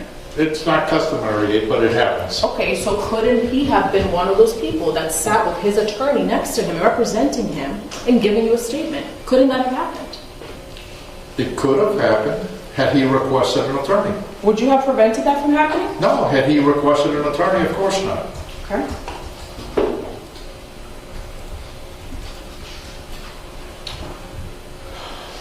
Now, this is the part that you were trying to get to. 245-36, he asks, what is an attorney, right? Yes. And then at this point, you explain it to him and you draw the parallel to a lawyer. You ask him, you know what a lawyer is? It's the same thing. Actually, Detective Gonzalez does that, right? Yes. And then at that point, you interpreted that he understood what a lawyer is, right? Yes. And did you ask him, tell me what a lawyer does in your own words? I explained to him that a lawyer is someone that can represent him with legal matters. Then Detective Gonzalez says, you know what a lawyer is? It's a lawyer. And then he understood. I'm sorry. Okay, Detective Gonzalez says, you know what a lawyer is? It's a lawyer. Is that what you're saying? It's a lawyer, yes. Right, a lawyer is a lawyer. Now, there was a lawyer in the room, right? Yeah, there was a lawyer. Okay, did you ever say to him, Derek, there's in fact a lawyer in the room. She's sitting right there. Miss Morales, why don't you tell Derek what you do versus what a defense attorney does? Did you ever, let me finish, sir. Did you ever do that? No, I did not, because I did not want to mislead him in thinking that Miss Morales was there to represent him. She could have explained that. In fact, she was not. She represents the state, right? She could have, let me finish, sir. Could she have done that at that moment? No, I explained it. She could have, but I did not think it was appropriate, so I explained what a lawyer was.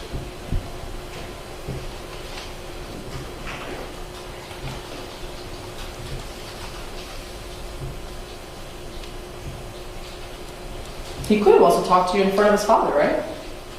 Had he requested his father, I would have had his father there, yes. That wasn't the only time he could have given you a statement. Excuse me? That was not the only time that Derek Rosa could have given you a statement.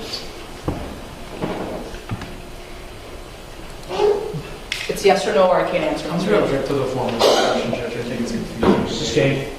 Do you understand my question, sir? Ma'am, I just sustained it. Oh, I apologize, And you Your Honor. want your next question. Sure, I can do that. I'm going to move on to 247, Detective, in the morning. At this point, Detective Gonzalez asks Derek to state his full name. Do you remember that? Yes. But he doesn't answer with his full name, right? I believe he answers if he was to include his middle name, is what he said. So that's another question. He says, my middle name too? Is that what you're talking about? Yes. Okay. And at that point, Gonzalez asks him for his address. You remember that? Yes. He doesn't know his address. Yes.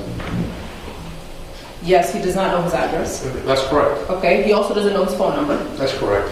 Okay, and you heard on the 911 call that he was instructed by the operator to not answer to his stepfather. You heard that, right? Yes. And for all you knew, his stepfather cohabitated with him, right?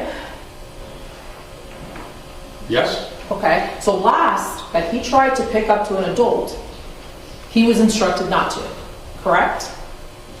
As he what? The last time that Derek Rosa tried to communicate with an adult other than law enforcement, that evening, he was instructed not to at 11:37 on the 911 call. Did you hear that earlier today?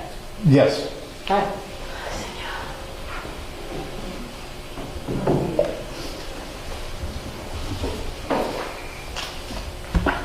(2:48 in the morning), Detective Gonzalez asks if he goes back and forth between mom and dad's home. Do you remember that? Yes. And then Derek says at 2:48:34, it's really hard to explain. Do you remember that? Yes. The hard explanation was that he goes on the weekends, but not every weekend, right? That's what he explained. Okay. But to him, that was really hard to explain. Correct? I can't say that he explained it. I'm not asking you to interpret this right here is what he verbalized, so you don't have to interpret this. My question is, when he said to you, it's really hard to explain, did you mean that for him, it was hard to explain when he went back and forth between mom and dad? That's the words that came out of his mouth. I don't know what he was trying to explain or insinuating there, but he did explain, you know, the arrangements. Now, his father's address, when he's asked, he also doesn't know his father's address, right? He knows it's Broward County. He knows the county, but he doesn't know the address, correct? Correct. And then at this point, 2:51 in the morning, that's when Detective Gonzalez asks him, and tonight, who was all there? Do you remember that? Yes. And he answers, me, my mom, and my sister. Do you remember that? Yes. But you later came to find out that that evening, those were not the only individuals that were there, right?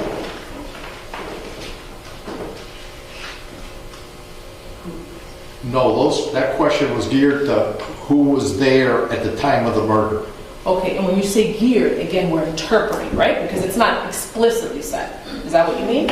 It's who was there. Who was there, and he himself didn't say there was any other family member there or nothing. He says, I was there, my baby sister was there, and my mother was there. Correct. Did you give him a time frame? Derek, who was there between 10 p.m. and 11:31 when you called 911? Did you do that? No. Did you say, Derek, who was there between 7:15 p.m. and 10:47 p.m.? Did you do that? No.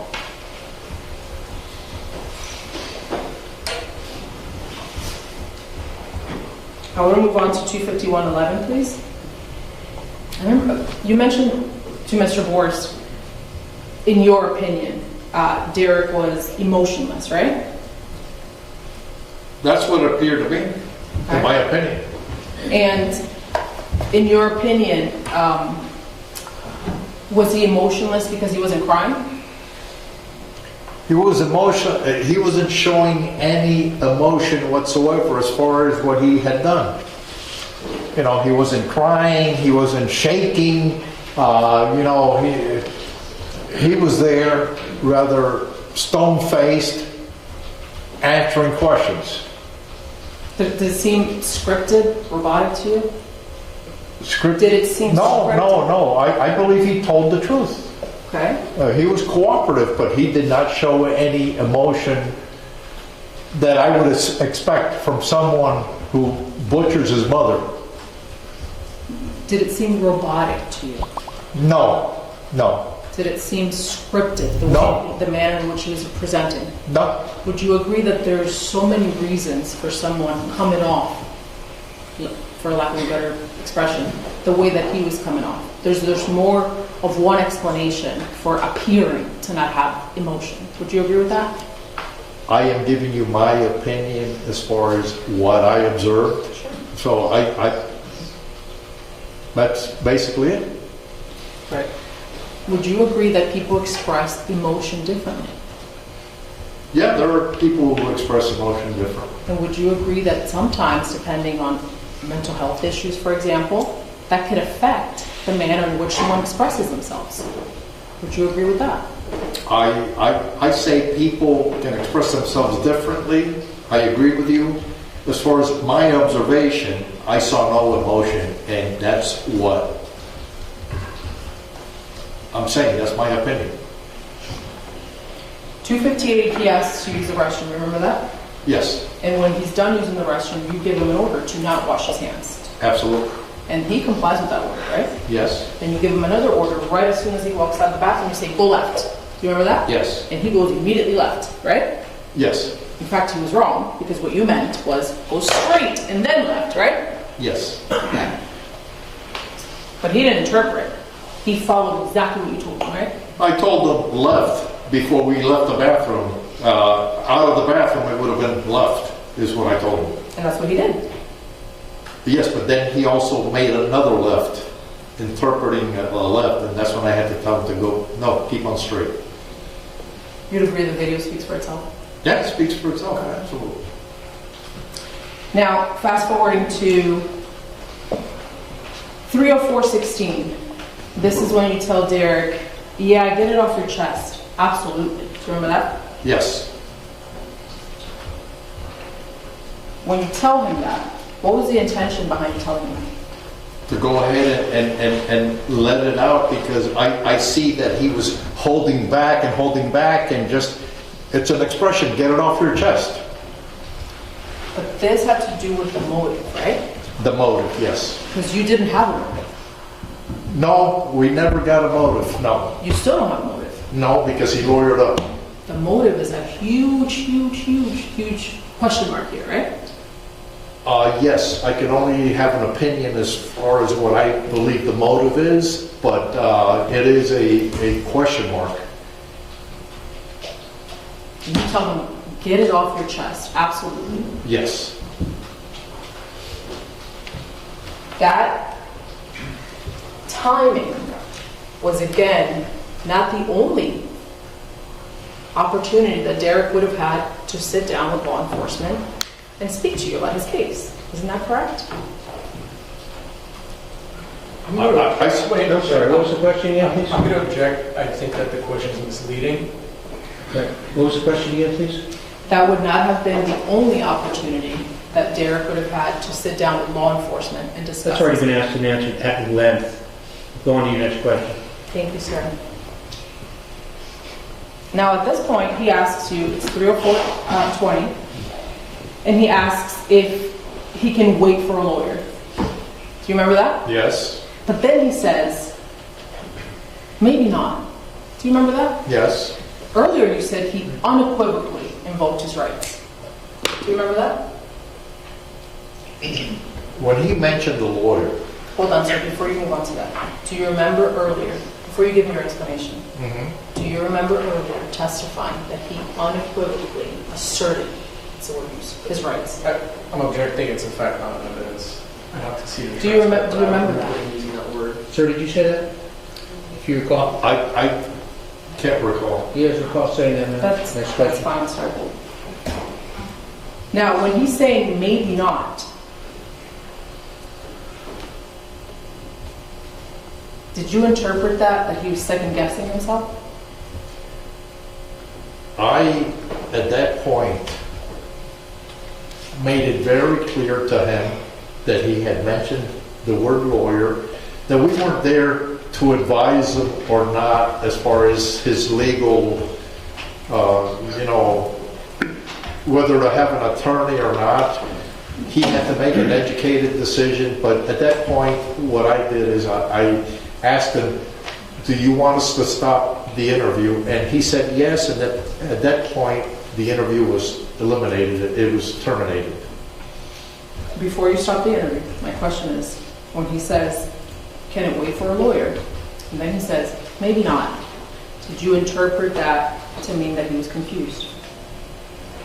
No.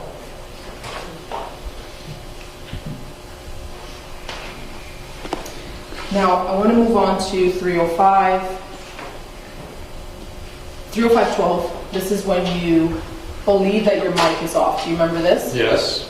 And this is when your mic actually beeps, right? And Gonzalez says, "Are you still on, Joe?" Do you remember that? Yes. And then you say, "No, I'm off."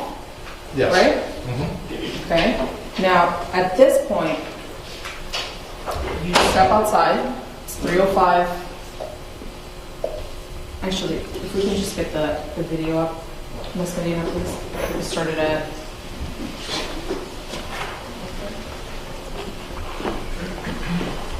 We can start at 305 o'clock. And I'm almost done, Judge. For what it's worth.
Starting at 304:59.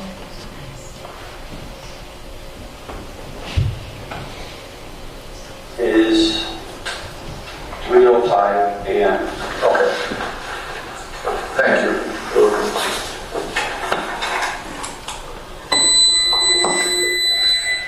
Are you still on, Joe? No, I'm off.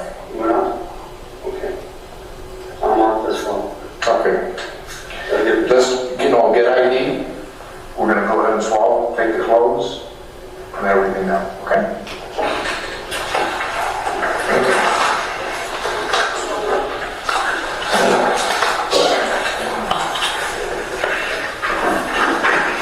No, you can stay there. You can stay there.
Stopping at 3:06:53.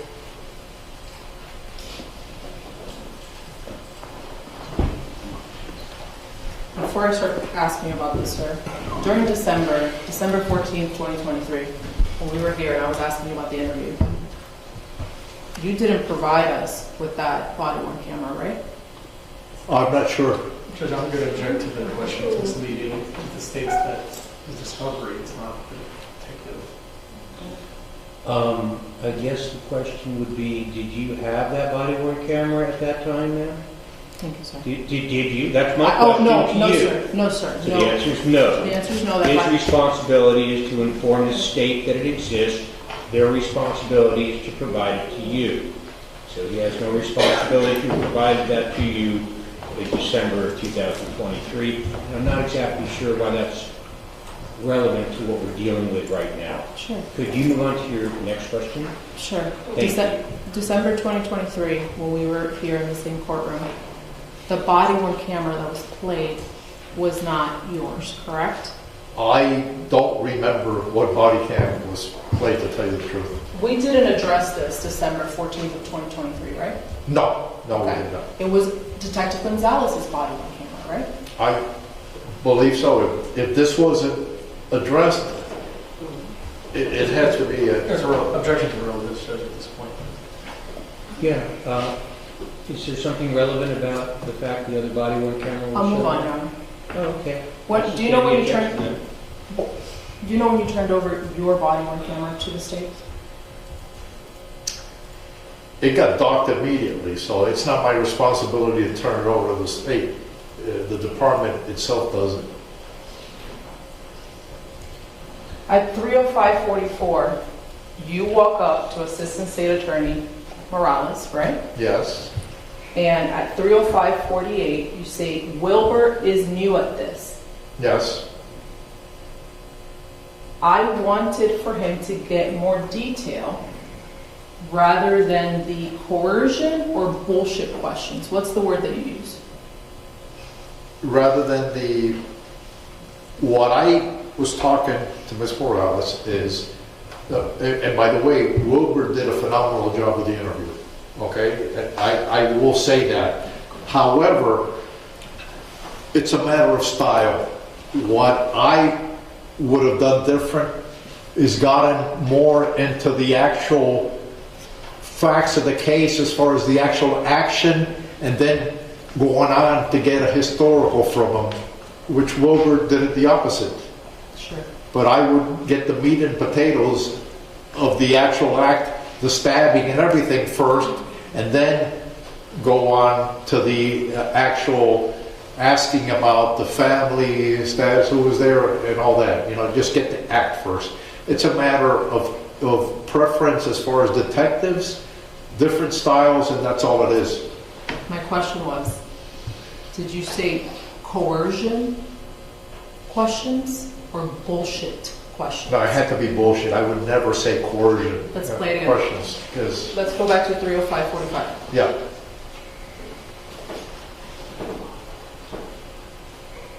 More detail, rather than the bullshit questions before, you know?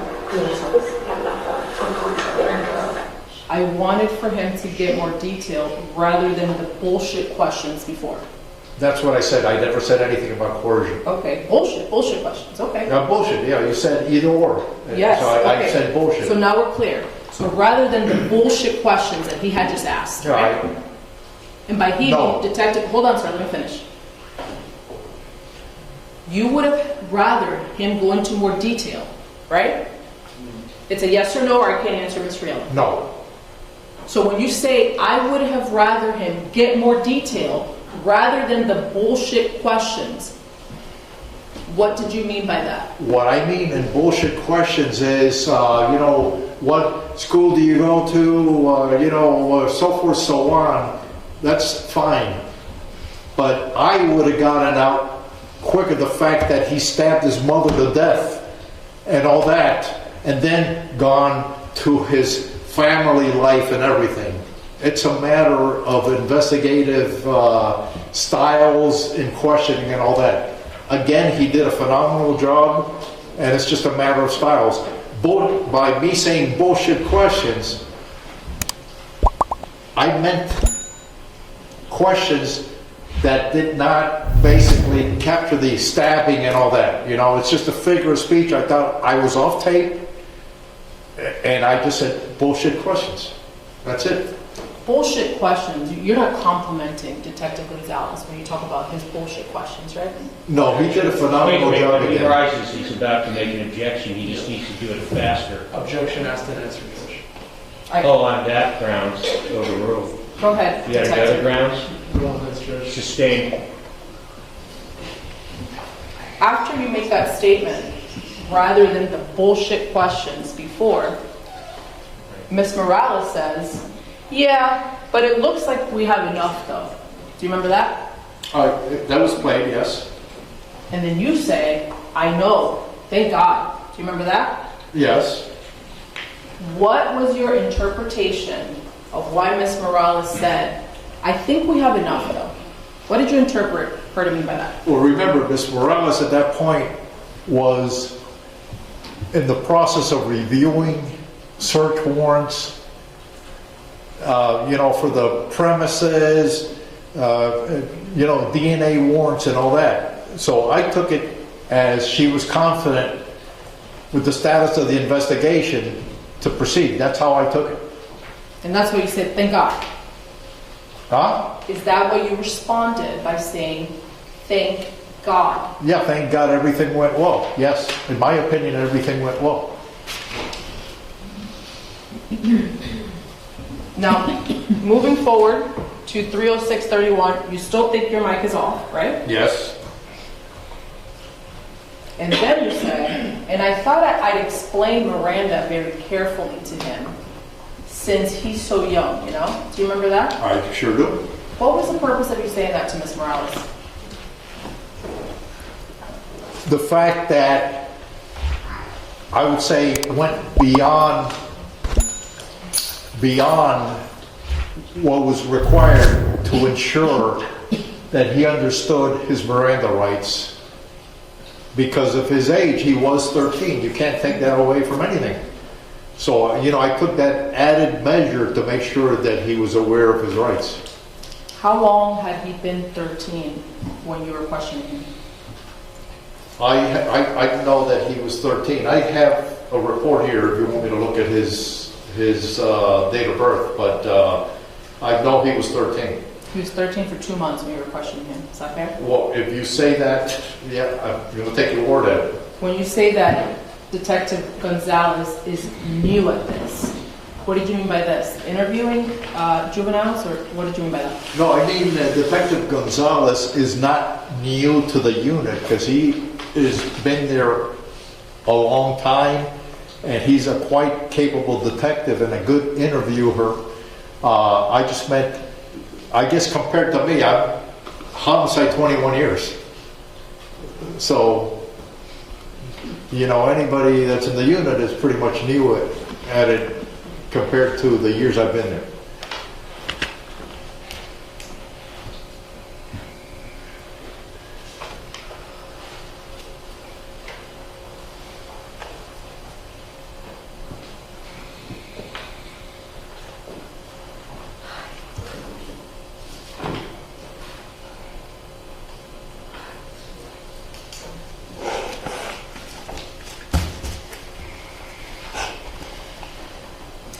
At 306:53, right before you realize that your mic is still on, Detective Gonzalez says to Derek, we also have candy. Did you hear that? Yes, I believe so, yes. He didn't just get candy, he also got Taco Bell, right? He got Taco Bell, yes. Were those incentives to get him to be compliant? No, he was hungry, and we fed him. After the interview? After the interview, he never mentioned that he was hungry before the interview. Was it a reward? That wasn't a reward. Were you trying to tell him good job? But by feeding him? Yes, sir. No, By giving him candy? no. Would you agree that's a nice gesture to feed him Taco Bell, to give him Jolly Ranchers? That's a nice gesture, right? Had I left him hungry here and not fed him, you would have been complaining about that. That's not my question, sir. Well, that's my answer. Sir, please don't speak over me for the record purposes, okay? I'm going to ask the questions. You're going to answer yes or no, and if you can't, just say, Mr. Rielo, I can't answer your question, okay? Go ahead. Thank you, sir. Would you agree that giving him Taco Bell after the interview and giving him Jolly Ranchers after the interview, that's a nice gesture? Asked and answered. Now move to your next question. And I bet he's going to tell you, excuse me, I get to interrupt you. I bet he's going to tell you that if he hadn't fed him when he asked for it, you would have been complaining about him not feeding him. It appears to me from the record we have here that he was fed when he said he was hungry after the interview had been completed and after he had asserted his right to an attorney and his right to stop the interview. I'm going to ask you to move on to your next area, please. the judge's statements echo your sentiments, Detective? 100%. Here, Mr. Now, at 3:06:58, your camera beeps again, and then Gonzalez says, "Joe, you're still on." Remember that? Yes. And then you say, and then Gonzalez says, "I thought you turned it off," right? Yes. And then you shut it off. Yes. Before that happens, though, I skipped a part. Officer Gonzalez actually walks in while you're talking to Miss Morales. You remember that?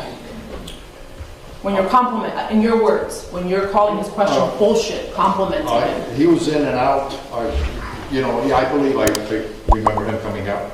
Okay, if we can, Miss Medina. Careful. When he comes out of the office there, yeah, I remember him. When you're talking to Miss Morales about his bullshit questions, he comes out and you stop talking. Do you remember that? Yes. Did you not want him to hear how well you were speaking of him? Why did you stop talking? Because I decided to stop talking.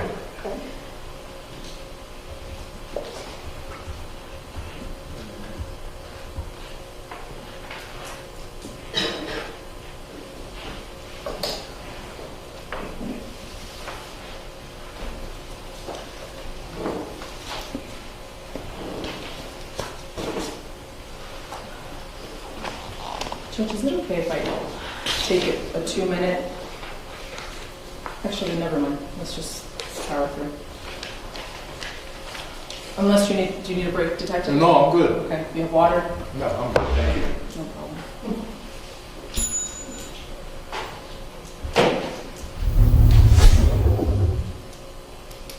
Detective, is it your understanding that ADHD is a learning disability? If you know. I don't know. Do you know what ADHD is? Attention deficit disorder? Yes, sir. Very basically, very basic understanding of it. Okay.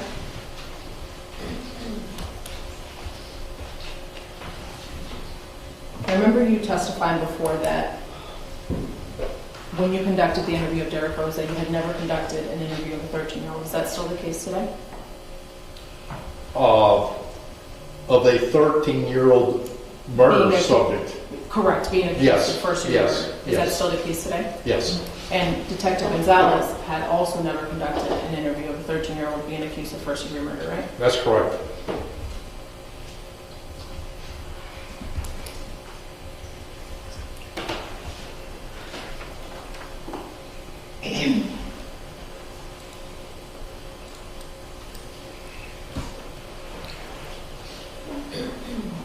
Now, Detective, we watched a little bit of Deputy Gutierrez's body-worn camera this morning. Do you remember that, the transporting officer?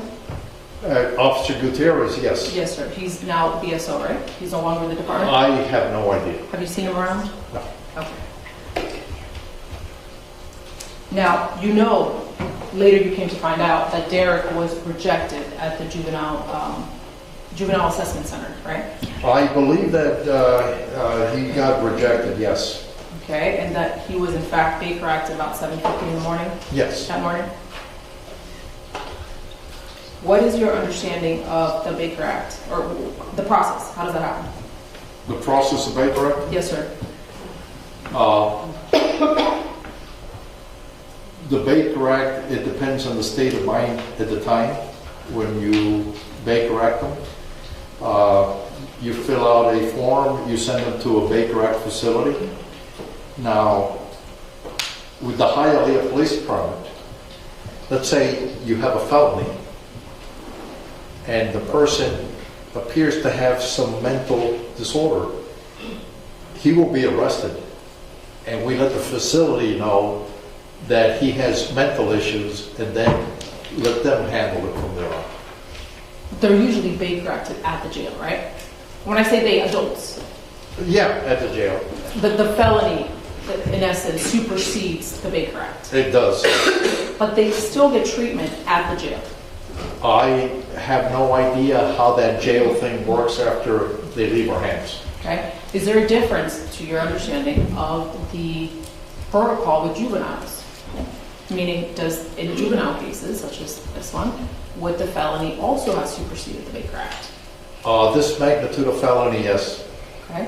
And when Derek Rosa was rejected at the juvenile assessment center, you were not there, right? I was not there. And you had no connection, let's say, to Detective Gutierrez. You never kept in touch with Detective Gutierrez, correct? Officer Gutierrez, no. He was Officer on patrol. Okay. Now, is it your understanding that the Baker Act process is an involuntary or voluntary process? Or commitment? Baker Act, for a person to be Baker Acted, they have to refuse treatment, so it's an involuntary procedure.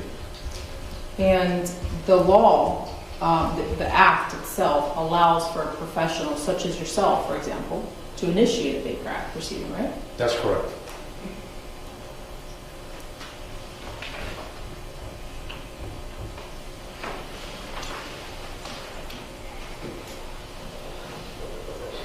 Just give me 1 second, I'm about to wrap up.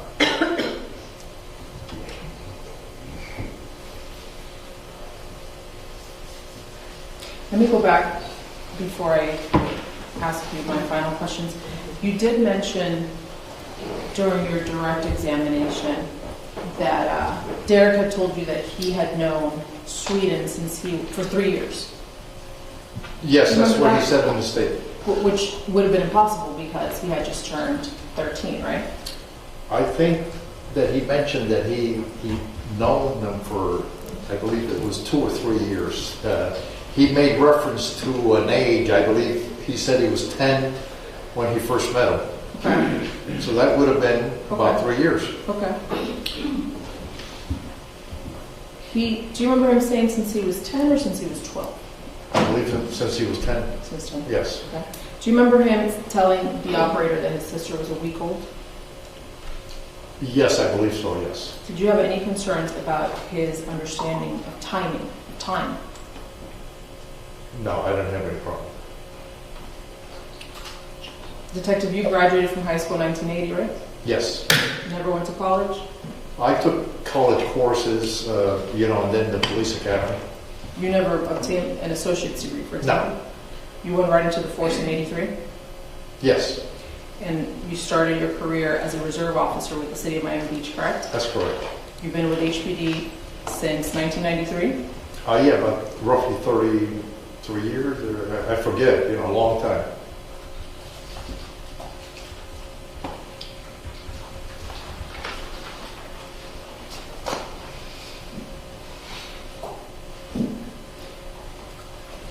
Detective, the Hialeah Police Department is a proponent of a program called Autism Awareness Decal Program. Are you familiar with that? I've heard it, yes. Okay. Do you remember when that initiative began? I don't know when it began. Do you know what the program is about? I have very little information on the program. Okay, what do you know about it? I know nothing about it. Okay, would it surprise you to know that the purpose of the Autism Awareness Program is to alert emergency responders that a person with autism might be either in the vehicle or in a home. Would that surprise you? I'm sorry, I couldn't hear your full question. Could you repeat it, please? Would it surprise you to know that the Autism Awareness Decal Program is to alert, the purpose of it is to alert emergency responders that there is a person with autism in the home or the vehicle? Would that be surprising to you? I have no information on the program. Okay. Would it surprise you to know if that was the purpose of your department's program? It would be news to me. When did you receive your autism training? I believe it was a couple of years ago. If the program in fact accomplishes what the displayed purpose on your website states, which is to alert responders if somebody's autistic, in plain terms, if that is in fact the purpose of this program, do you think that that is a good initiative by the Hialeah Police Department? I'm objecting, this witness has no personal knowledge, and I'm also objecting to the form of the question and relevance at this point. Yeah, if he doesn't understand what the program is or what the basis of it is for, I think your objection is well taken, because it'd just be speculative. Thank you, Your Honor. Detective, would you agree that not all mental health conditions are seen and heard? I would venture to say, yeah, there's a possibility, but yeah, there's a possibility. I have no further questions at this time. Thank you, sir. Okay. Is there any redirect? Yes, sir. Are you prepared to do that now? Yes. Are you okay going forward, sir? Yes, yes. Okay.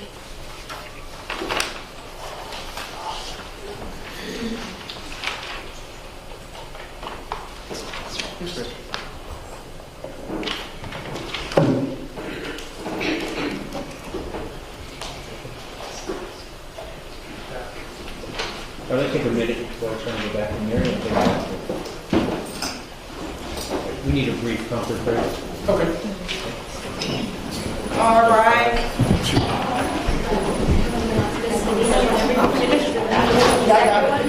Is at this time. Judge, at this time, I'd like to make one final attempt at Dr. Sperry. At what now? At Dr. Sperry.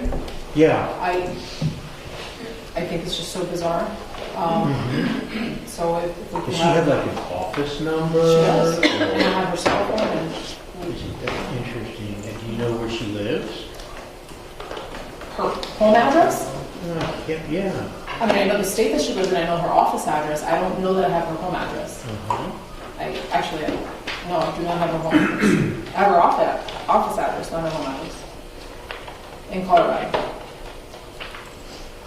So if we could have maybe 2 minutes to Sure. figure that out, and then, Sure. thank you, Your Honor. I did, because What is her office address anyway? I can pull that up for you.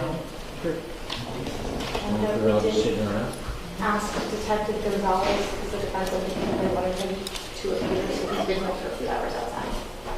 Do you still need Detective Gonzalez? I don't believe so, Your Honor. No. Okay. Can we let him know he doesn't need to come back this week? Yes, ma'am. Yes. Oh, okay. Okay. May I step out? Thank you. Yeah. Oh, thank you, Captain.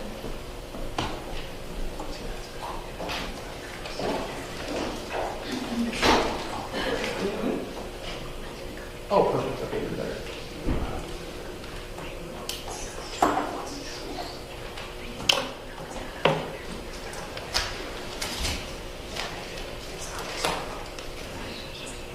Oh, he does. Okay.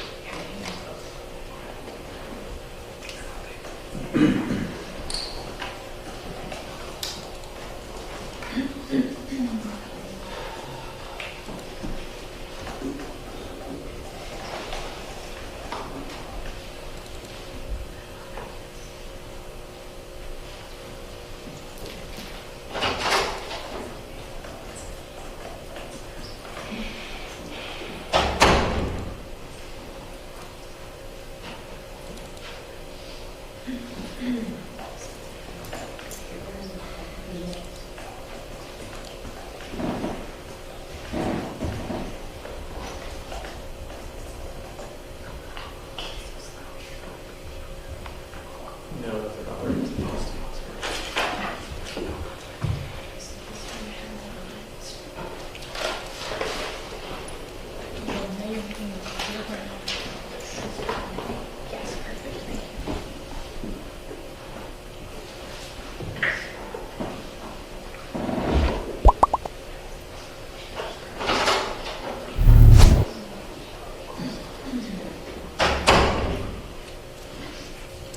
Do you feel the same way about Detective? Yes. I'm sorry. Oh, thank you.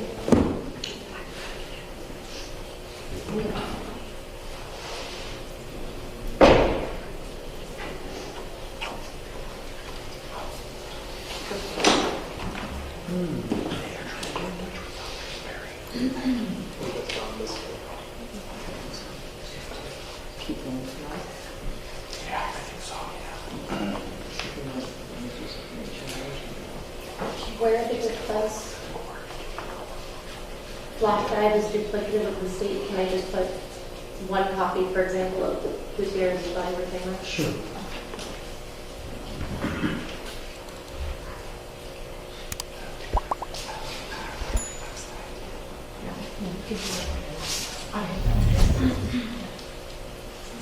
here we go. Look at that. Let's off the record for a moment. Ms. Rielo, what numbers are you attempting to reach her? Because I've got several staff numbers at ASAP Sperry for 2026 Affordable Community Connections Program. Your Honor, I'm trying to reach her on her cell phone. I would be happy to write it down, but not on the record. That's fine. Well, I'm going to give you a couple of numbers that are right here on the internet. The executive director of her program is Lydia Shemwell, and I want to call her at 928-587-9198. She might know where Dr. Sperry is. And there's another director, Danielle Vinson, at 256-763-8382. These appear to be brand new numbers, or current, because they're talking about their 2026 Community Connections program. Thank you, Your Honor. Ms. Medina is in the hallway doing that now. That'd be terrific.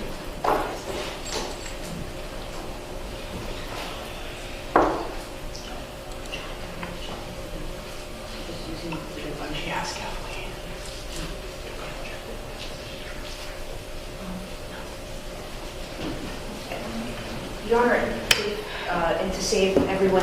Do you have a 571-451-4380 number? I will tell Your Honor right now. Uh-huh.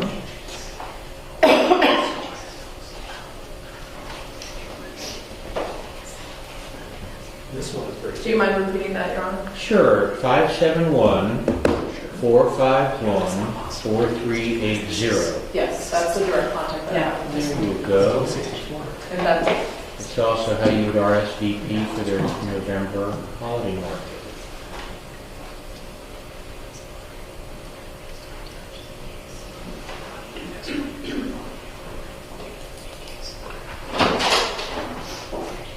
I think I may have already given you this number.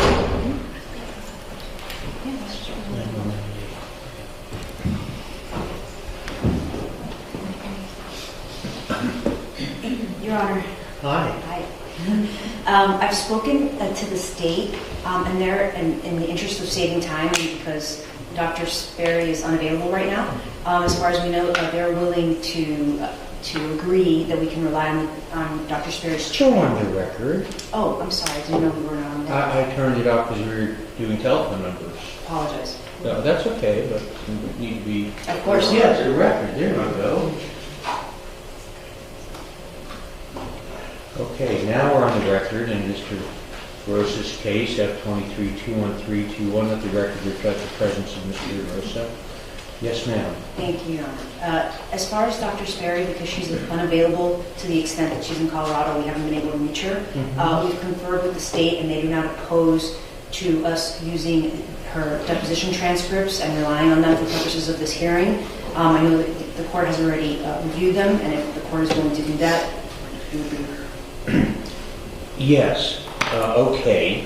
They become a part of the record, however, and I understood that the state had previously filed a motion seeking confidentiality of certain portions.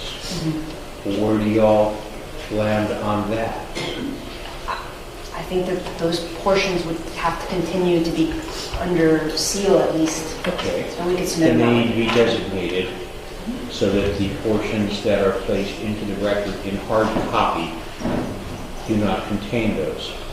Okay, you'll have a hard copy available to put into the record tomorrow.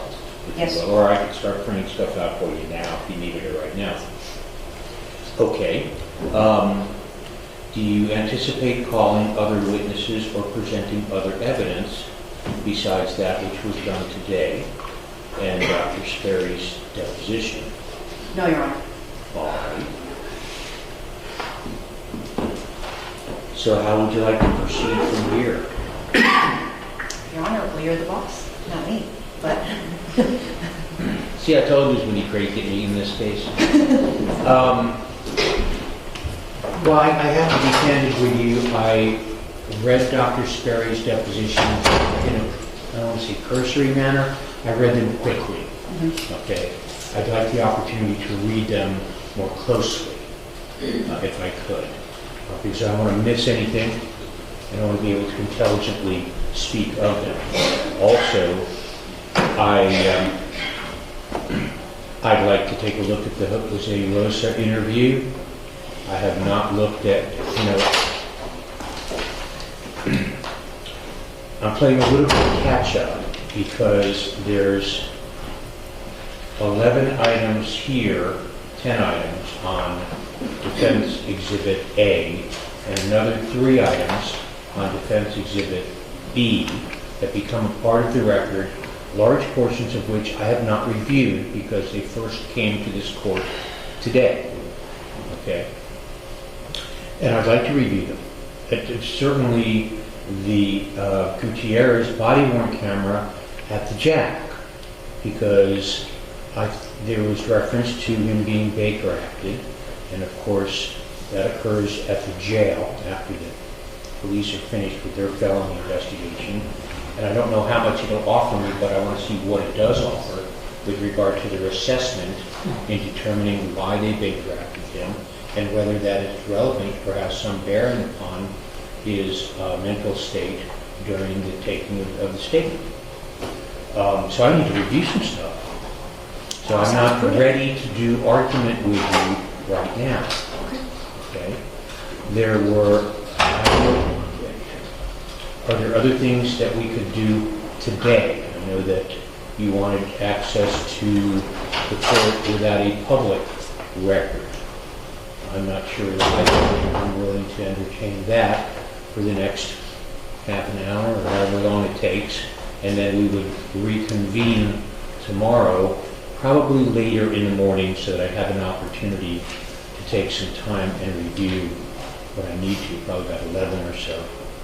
And then I will take some argument with regard to this motion, and then hopefully be able to give you a ruling. I'm likely to do an oral ruling, and if need be, supplemented with writing later, but we'll see. Does that work for you guys? Yes. Okay.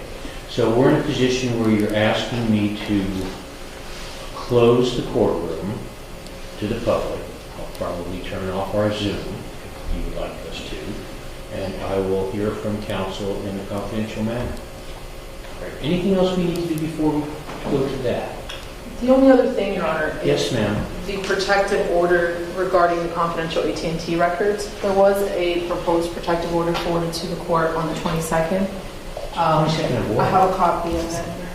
Yes, Your Honor. I have asked Ms. Rizzo to check, but apparently our chambers is not on the service list. I don't know why. Okay, but now that y'all know, if you want me to read it, you got to send it to chambers directly. There's a motion for protective order. Whose motion is that? Your Honor, it is a motion that was drafted by Mr. Borst. It's not a motion, it's just it's a stipulated protective order for us to be able to get access to the AT&T records of Mr. Ramos. There are specific parameters that the state was not comfortable with. We are in agreement to them, we just want the records. Can I take a look at? Yes, sir. And we did forward it to chambers. Well, I don't know what I have not seen it. I don't think it has been e-filed. On the 22nd of December. Well, that's not e-file. No, it was just sent to you. Yeah, Judge, that's why you didn't get a copy of the e-file. It was just emailed.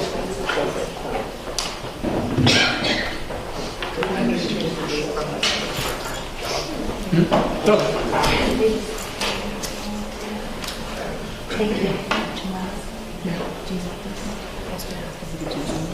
Okay, cool. So I can correct you.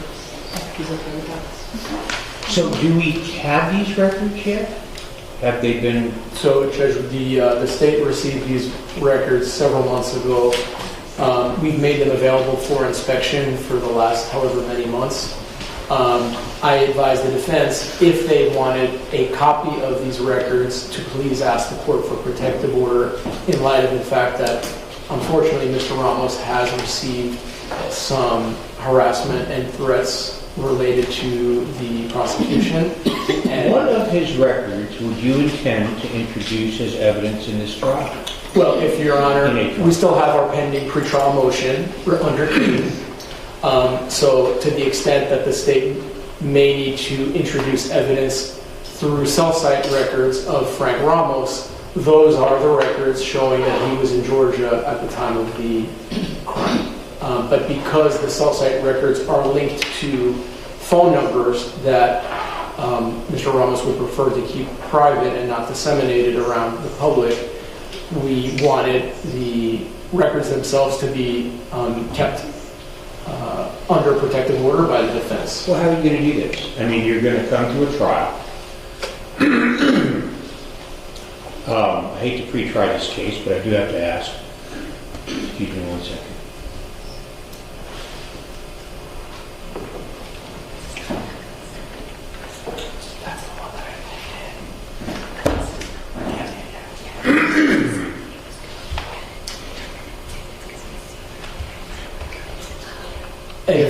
Before I take any closed proceedings, I have to give notice, I'm being informed, I have to give notice to the press, which would be this fellow standing there. Yeah, I'm looking at him. You're on notice. He seems to be okay with it. All right, let's finish this up. So, I don't want to pre-try this case right now, but I'm thinking, do you anticipate calling Frank Ramos as a witness? I think no matter what the court rules, we would be calling him as a testifying witness, yes. I imagine so. Yeah. And because at the very least, from what I understand from the depositions, he found some photos on his phone. He sent them to the, I'm not going to pre-try your case, but it would seem to me that you're going to have him right there on the witness stand. And you might find occasion to ask him, where were you at 11 p.m. on October 12, 2023? Correct. And then I imagine you might attempt to prove his whereabouts. What else is relevant of his records? That's it, Judge. It's just the records, the cell site records correspond to personal phone numbers. So they've been available for the defense, but for his protection, we would like those records to be kept by the defense and not disseminated for any other purpose. That's all we're really asking. Are you okay with that? Yes, Your Honor, I'm not objecting to that. Yeah, I think it's agreed to. All right.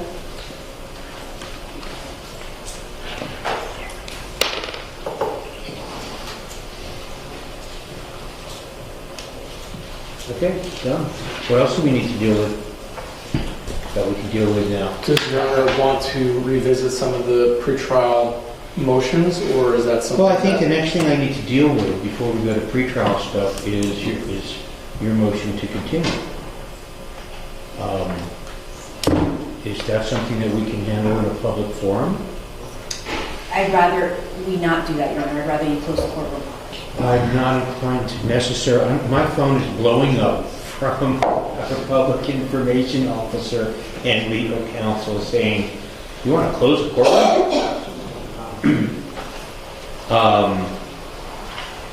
There's very sensitive information that would need to be discussed, Your Honor, that should not be done in a public forum. Can you just excuse me for a moment? Sure. So I can make sure I don't do anything that's inappropriate. And is there a portion of what you want to present with regard to a continuance that would not be subject to the strict confidentiality that you're asking? Of course, Your Honor. We want a continuance. I'm a new attorney. I want to get up to speed. Mr. Baez has withdrawn from the case. I've only been around for a couple of weeks. Everything that's Is the confidential matters, are these new confidential matters, or are they the same confidential matters that we had with Mr. Baez? Your Honor, these are new, very new things, and things that I think the court will appreciate that are happening.